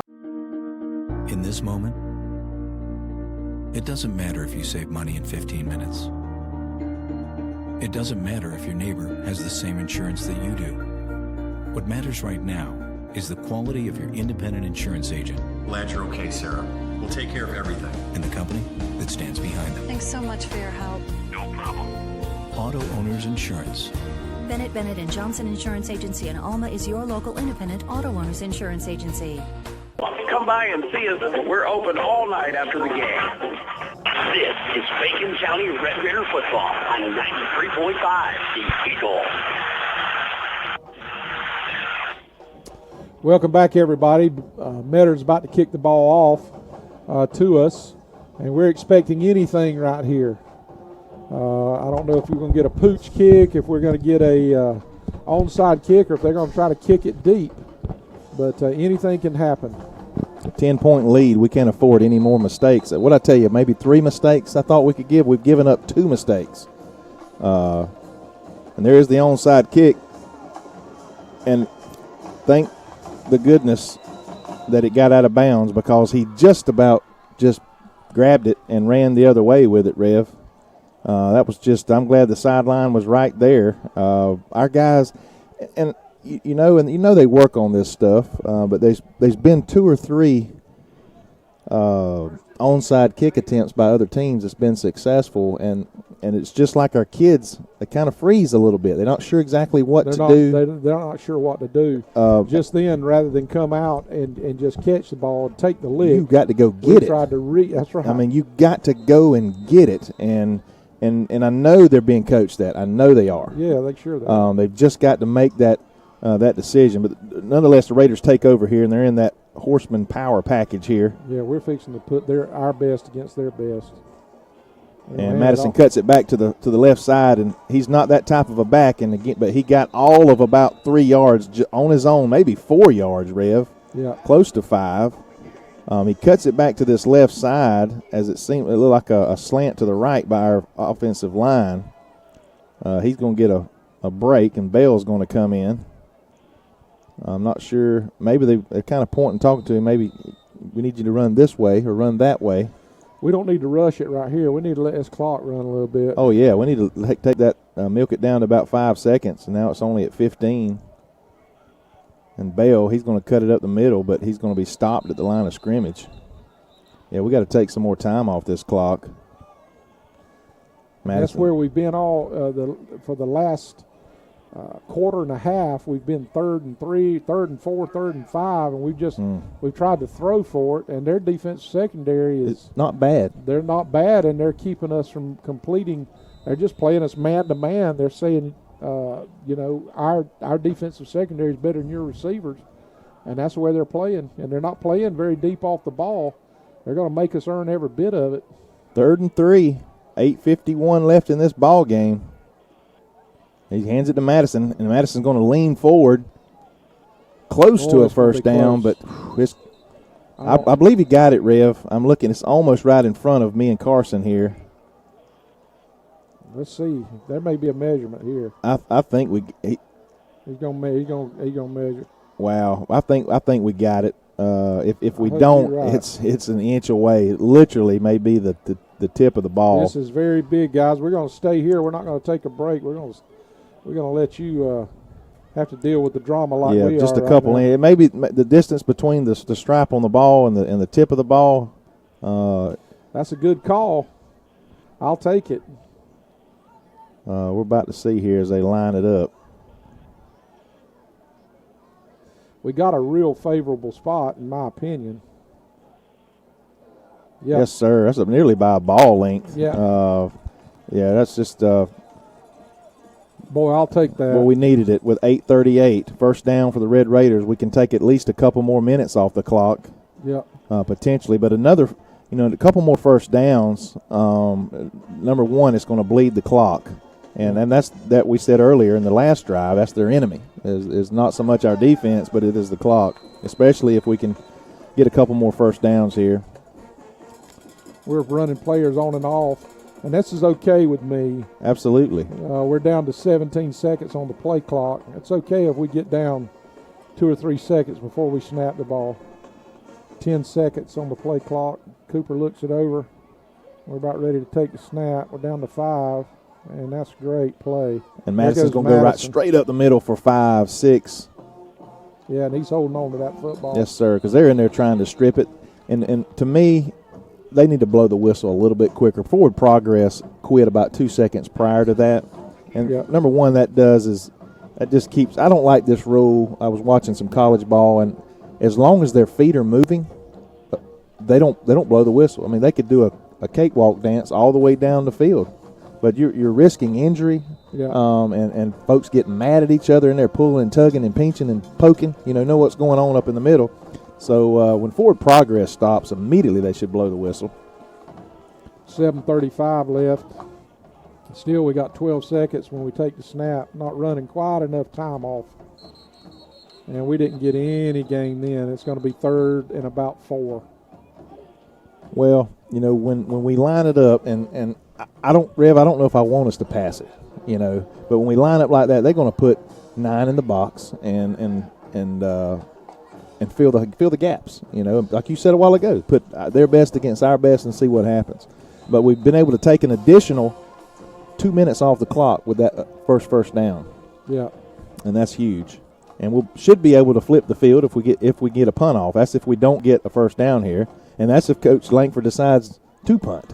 Well, what we can't – I just don't want us throwing the ball here. I just see bad things happening if we throw it here. And we hand it off, and he cuts back to the right. And there's a first down for Madison. There he goes. As he fires up the middle for about 12 yards instead of the 4 we needed. Yeah. They got one of their players doing a push-up. Evidently, he missed a tackle. 6:35 on the clock. That's a huge first down as it gets us inside the 30 to the 28-yard line of Metter. Yeah, that was big. 6:35 left. Hands on the hips by this defensive squad of the Tigers. They had a little bit of life earlier. 10-point lead. Clock runs. Play clock at 17. 6:25.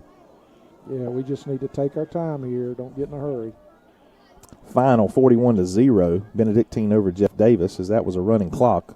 There goes Madison. Up the middle, holding on to the football. Down to the 5.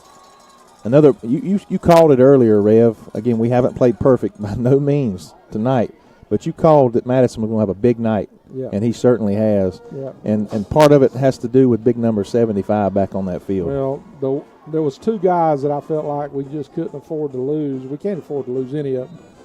But we got a 4-year starter in Jesus Brown. He's the biggest lineman we got and the most athletic. And we run behind him. The 2 guys was Jesus and Anthony Madison, and those 2 guys will come up huge tonight. Well, give us an update on that score, Brent. Toombs County 32, Swainsboro 16 in the fourth quarter. You have to think they're at least halfway through that fourth quarter. Oh, we got a fumble. Are you kidding me? We fumbled the ball, and Metter gets it on the 5-yard line. Boy, this is eerily similar to the Vidalia game right here. Eerily similar. One thing we did do is we run a lot of the clock off, but if they have a quick score here, guys, we're going to be in a mess.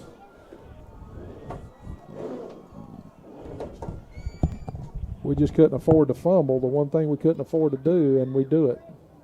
And I know that's got to be frustrating to this coaching staff and to this offense that has driven this ball all the way down. Everybody's taking care of business. We are so far, but we can't give them anything cheap right here. We've got to make them earn it. One thing I wish we had on our great score clock, and it's a good score clock, and we appreciate Waycross, the people that sponsor that, we appreciate that, but I don't see any timeout buttons on there. No. It's hard for us to keep up with it. Exactly. I think we have 2 left. And this, what a big hit there. But that was on the wrong back. They got about a 4, maybe a 5-yard gain. Close to about a 5-yard gain on the carry. But again, the clock is the key. Under 5.5 now. They got a long field to go. They completed one long pass earlier, but there was a penalty that brought it back. But they got to get in desperate mode here. They got to get down the field, and that's an great play by Grant. Got a hand on it. It's going to be 3rd and 7. Incomplete pass kills the clock.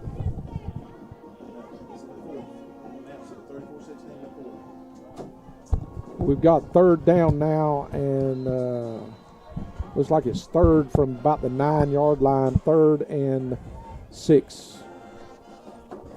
3rd and 6 from the 9.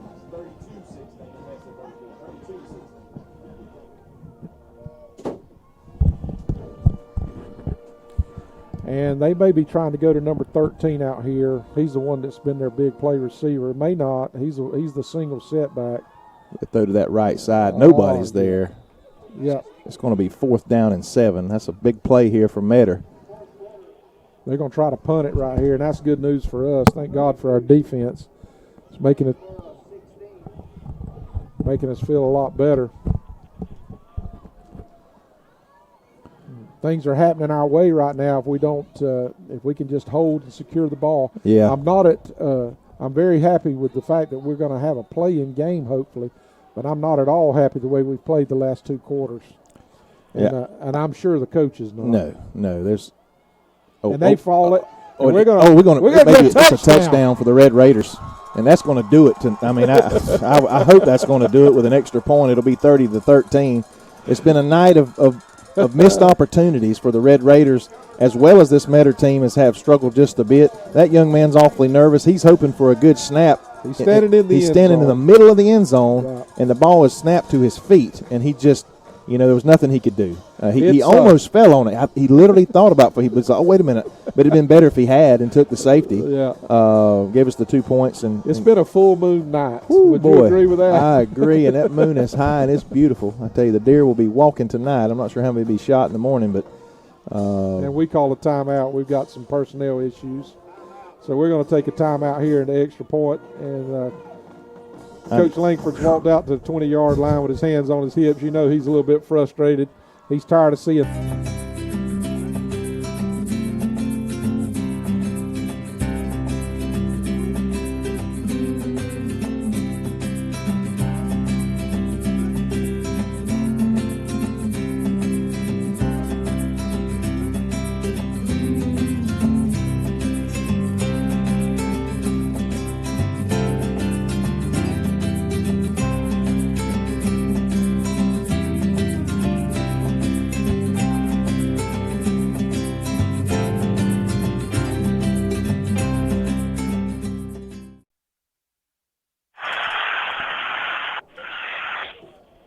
Okay, welcome back, everybody. Ronaldo's lining up for the extra point. Man, this is a chip shot compared to that 47-yarder. Good play. Man, what a great – people at home, you can't see this, but Cooper Brown just did a fantastic job of catching that snap that was just about over his right shoulder and bringing it down. Sure did. Spinning the laces and allowing Juarez to get it through the ends, get it through the uprights. 30-13. Brent, give me 4:58. some. We got high fives going around. Everybody's broke out the Friday drink of choice, Friday night drink of choice. I got a Sprite. Brent, he's on the hard stuff, Coca-Cola. Carson's over there. He's drinking a Coke. Big smiles, braces and all. Bacon County, things are beginning to celebrate. Our band's cooking. It's still a close game in Toombs County, 32-22. It doesn't tell us how much time's left in the fourth quarter, only the fourth quarter. I'm ready to get this thing over with. And Toombs come out on top so we can secure ourselves. We sure don't need Swainsboro to sneak up here. And that would end our season as well, as we said earlier. Regardless of a win tonight, if Swainsboro would have come back and get Toombs, Raiders prepare to kick off. And this is our senior lefty, Bloodworth. Not a big kid, but he's got a big leg, and I got to think he's kicking it deep, and he is, and he fires it, Hammered it through the end zone as it lands about the 7-yard line and skips through. It's going to be a touchback for this young man, a senior. Maybe, I don't know if he'll kick off in the many games or not, but if that was his last kick, it's one that's going to be remembered. That is correct. It's going to be 4 minutes, 58 seconds remaining. It's going to be 1st and 10 from the 20-yard line for this Tiger team that, again, I said a while ago, I said that ought to do it, and that should do it with a 17-point lead with just a few minutes to go, and the Tigers are going to really have to air it out. It wouldn't shock me to see an interception. We could maybe get a pick six here, possibility, because you just can't get it done running the ball anymore. No, they're going to have to throw it. They're going to throw it out. And there's going to be a good tackle. Good tackle by Lagondrick. Drops him for no gain, if not a loss. And that kind of pass is not going to get it done either. They're going to have to go down the field, I believe. It almost looked to me like, Brent, sorry for interrupting, but almost looked like to me that the guy, with the way it came out there, that he was possibly going to do a pass to the side and then try to throw it down deep. I got you. But I don't think that's what it was. It was just an ugly play. It was. Two to the top, two to the bottom, shotgun. And he steps back, does that little pump fake, and there's Castile, who's got a hold of him, brings him down and sacks him about 7 yards deep. Maybe 9 yards deep. It's going to be 3rd and about 19, I believe, Rev. I believe that was Arkwright. Was it? I think it was Arkwright. Look at that number. It looks like Jay Jackson out here walking around. That's why I think it was Arkwright. Isn't that his brother? Yes, it is, and he's a senior. 3:49 on the clock. 3rd and long. Nearly 20 yards. 3rd and 20 as they marked it. 3 wide, 2 to the top, 1 to the bottom. Shotgun. Steps back, and he just throws it down the sideline, overthrowing it. No, he hits him in stride. Are you kidding me? And we're not going to be able to catch him. Wow.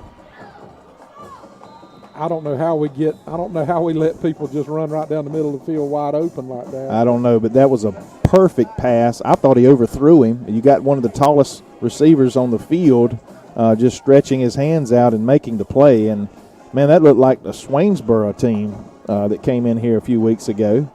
So now it's quickly 11-point game. You got to think they're going to kick an extra point here to make it 10. You're looking at an onside kick.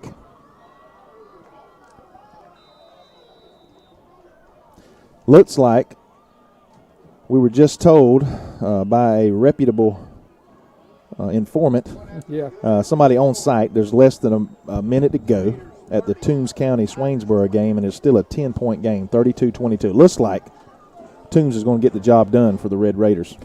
Benedictine's already took care of business, and we just got to hold on here. I know our defensive back coach, Coach Martinez, he's given our safety a natural fit on the sideline for getting burnt. Boy, he's not happy, and I don't much blame him. There's no way a guy should be that open with that much, knowing that all they can do is throw the ball. I don't how they get behind us like that when their only option is to throw the ball. It's just, they're 15, 16, 17-year-old high school kids. This kind of stuff just happens. It does. It's frustrating to coaches. But someone told me one time who was a coach himself, he said, we have to be insane as high school football coaches because we're dependent on 15, 16, 17-year-old guys to make our living. So teenagers. That's the truth. Yeah, it is. And teachers can say that sometimes too.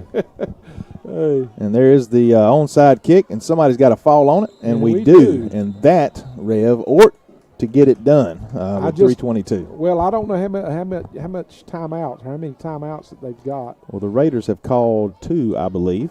Okay. I'm concerned about whether Metter's got one. We may Right. need a first down or two. Well, I think one first down will probably do it with a 10-point lead, 3:22 to go. I've seen teams before just snatch defeat out of the jaws of victory. But if we were, I've experienced that a few times. If it was a 7-point or 8-point lead, I think the 10-point cushion is going to bode well for the Red Raiders. Jewell is in at quarterback. He's going to turn and hand the ball off to Madison, and he's going to go sideways, and he's going to be dropped for a loss. About a 4-yard loss. It's going to be 3:10 and counting. And they're going to call a timeout, Metter is, and we're going to take another Burt CPA timeout. You're listening to 93.5 The Eagle.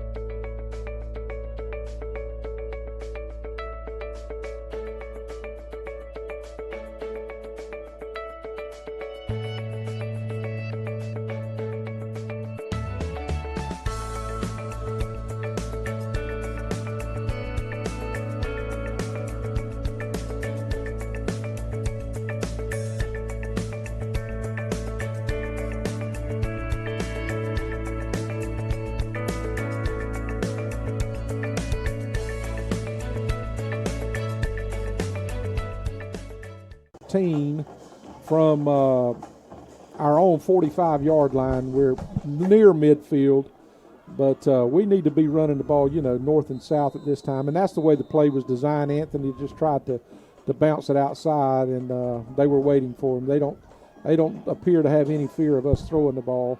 Jewell takes it, and he's going to bust it open. And there he goes to the sideline. Jewell has some speed to the 30, to the 25, to the 30. He just steps out of bounds. Good play.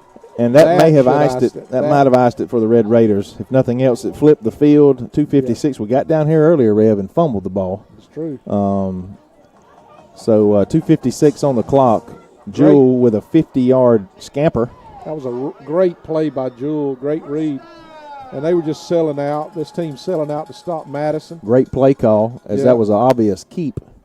And Jewell made a great play in the open field. Listen, he's a great move, great athlete. Yeah. Nobody said he's not an athlete. Yeah. He's just he's not quite as he hadn't been quite as consistent as we'd like to have seen him this season. I know with a 2-quarterback system, you have to sometimes that may have a play in it. He was injured a couple times this year, but the young man has plenty of ability. And they're going to throw it. Oh, and we drop a touchdown.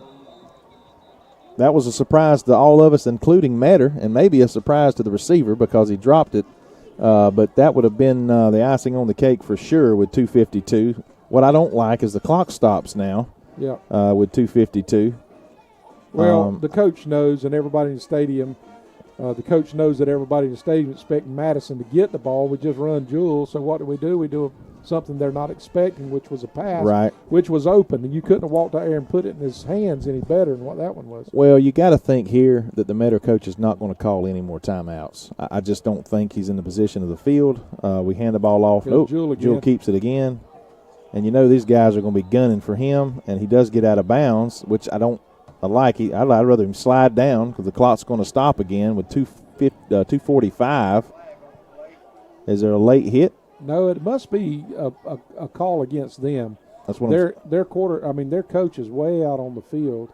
I don't see anybody around our team that was around. That's what I'm saying. Was it a possible late hit on a quarterback or some kind of it's going to be an unsportsmanlike, I think. Yeah, personal foul. Against us? Wow.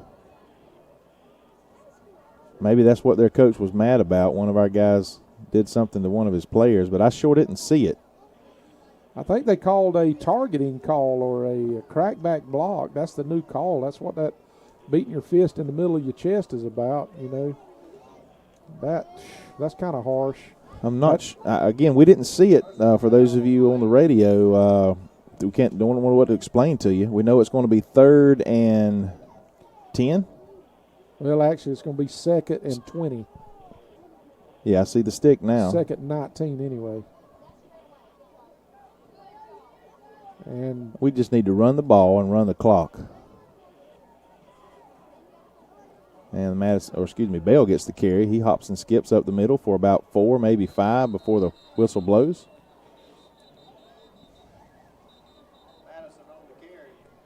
That was Madison. Yeah, it was Madison. 2:33 as it still clicks away. Again, the pass play earlier, again, that should have been a touchdown, but it was incomplete, stopped the clock. I don't think, again, this Metter coach is not calling any timeouts. I don't know if he doesn't have them, or is he going to save them until they get the ball back, if they get the ball back. That would be my guess. We're letting it run down. It's 15-14, 2:06. The ball it's going to be under 2 minutes before we snap this ball. 30-20. Bacon County up, 30-20. I've not got anything else. We throw the ball. Oh, their defender makes a play right at the end to knock the ball away from Legondrick.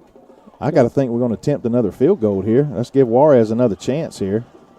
Ronaldo. Out there, yeah.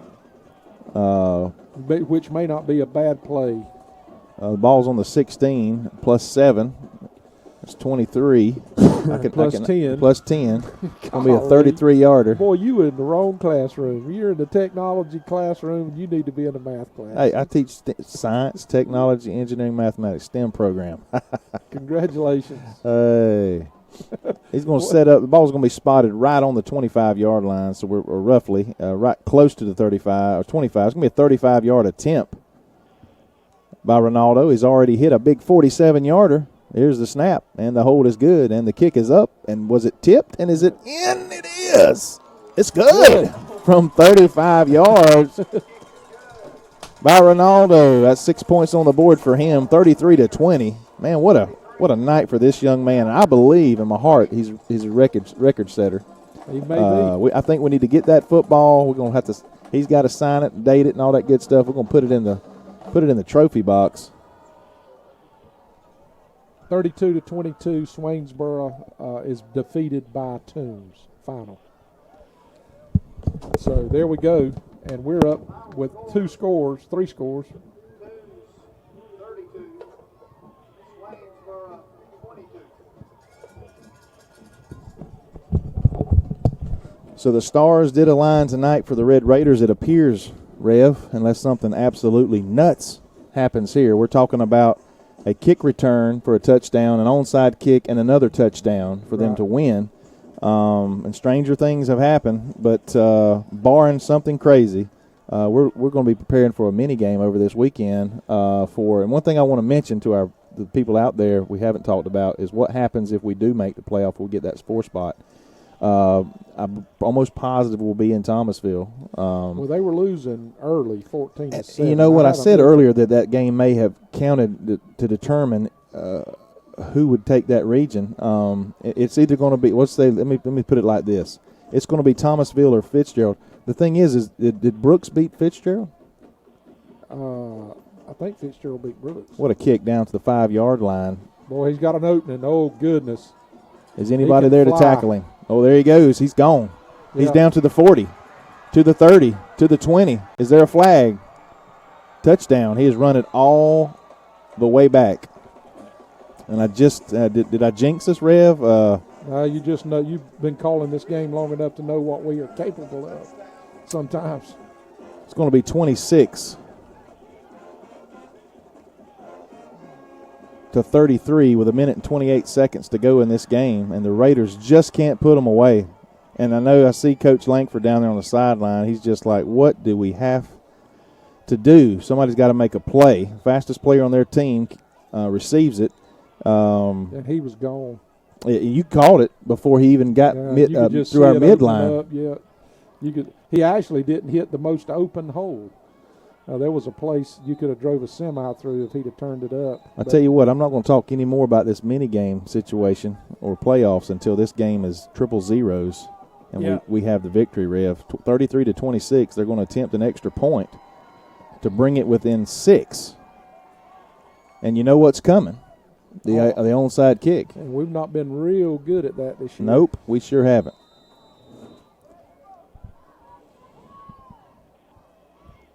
Kick is up, and it's good. He banged it. With 1:28 left, it's 33 to 27. Metter is trying to inch closer. And Bacon County, we're still up. And we've got to recover an onside kick that's coming. And then we've got to be able to hold on for about 2 or 3 snaps. We're going to take a quick Burt CPA timeout. You're listening to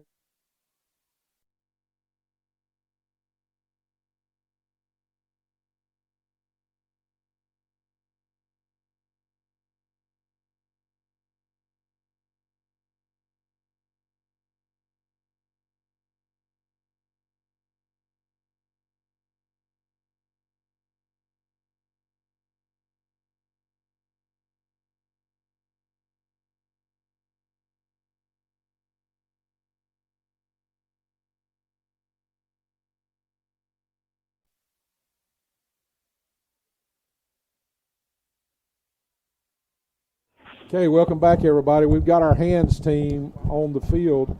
I tell you, the thing that scares me right here a little bit, we've got our hands team. We've got 5 or 6 on the front. We've got 4. Really close. Yeah, we're really close. If he pooches it over their head, somebody's got to get over there and get it. And that's what scares me right here. And I don't know, I guess Lagondrick and our hands team is up front. And we know what's coming. And here's the kick. And here's the ball game, basically. And we got on it. Thank goodness. It was a short hop. It kind of hopped off his chest, but he was able to swallow it up. Who was that made the great play? K.J. Brown. K.J. Brown, our senior linebacker. Yeah.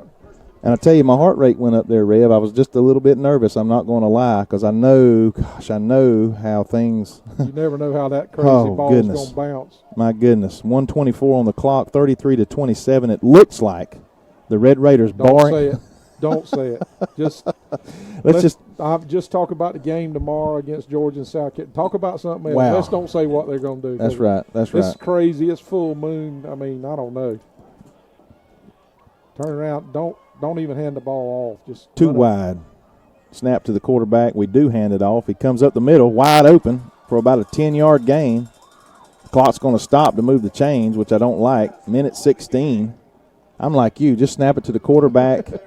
At this point, you can just about take a couple knees here with 1:16 with when you have you got a 25-second clock.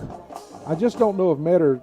If I knew their timeout situation, I just don't know what it is. Either he's just, I don't think they must not have any more timeouts, Rev, and that's a shame that we don't know or I don't know. It's just not something that most of the time our clock would hold that or a clock would hold that. We've just not been able to keep up with. Under a minute now, 59 seconds, 11 on the play clock. We're going to let it run way down.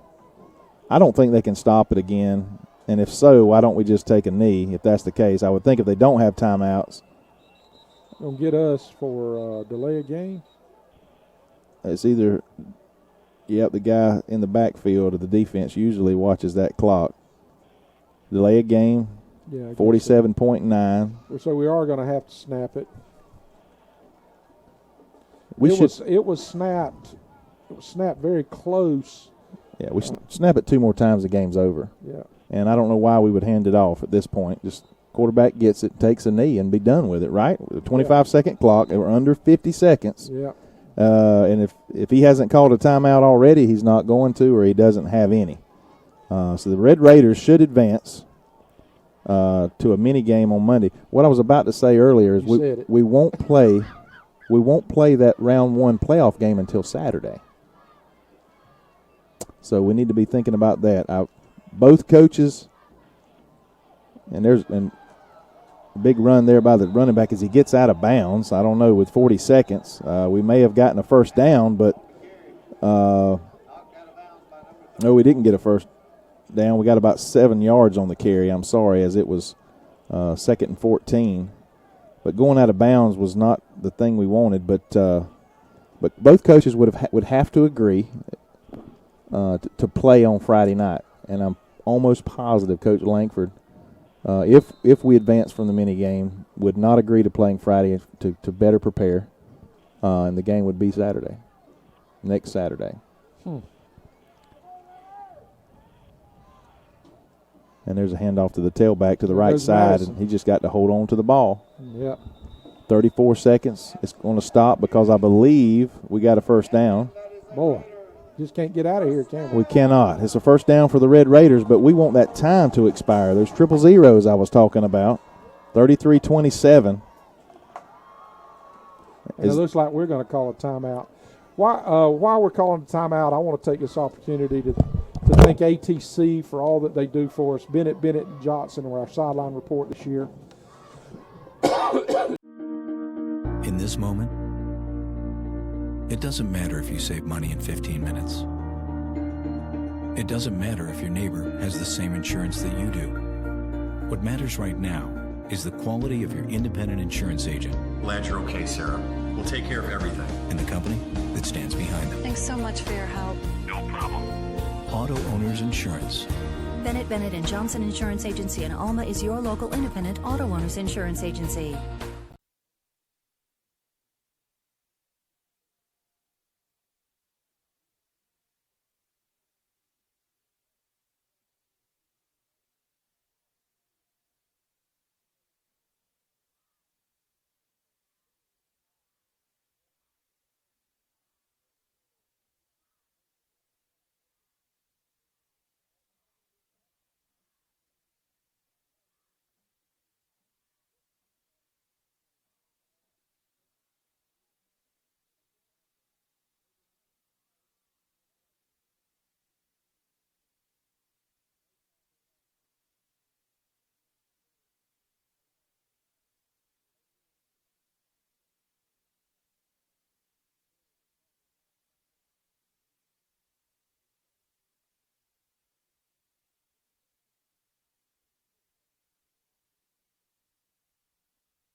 And if we can finish it out, and the two teams that we're playing, Swainsboro beat us here, but in our stadium here, but we beat Jeff Davis, so we kind of got a split all the way around. Jeff Davis beat Swainsboro, and that's the reason for the three-way tie. And we're going to be playing those three teams, or those two teams, depending on whether or not we get a bye. We'll just have to play one of them or not. But stay tuned. This is going to be happening on Monday. Benedictine has defeated Jeff Davis, and Swainsboro went down to Toombs County, which is going to add for this play-in game. And then the winner of the play-in game between us, Swainsboro, and Jeff Davis will go on to play Thomasville. We're pretty sure Thomasville either next Friday or next Saturday in Thomasville. Well, Brent, it's been an interesting game for Brent. We appreciate him and all he's done, and all of our staff and the guys back at the radio. It's been a great year. We hope this continues.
In this moment, it doesn't matter if you save money in 15 minutes. It doesn't matter if your neighbor has the same insurance that you do. What matters right now is the quality of your independent insurance agent. Glad you're okay, Sarah. We'll take care of everything. And the company that stands behind them. Thanks so much for your help. No problem. Auto Owners Insurance. Bennett, Johnson Insurance Agency in Alma is your local independent auto owners insurance agency.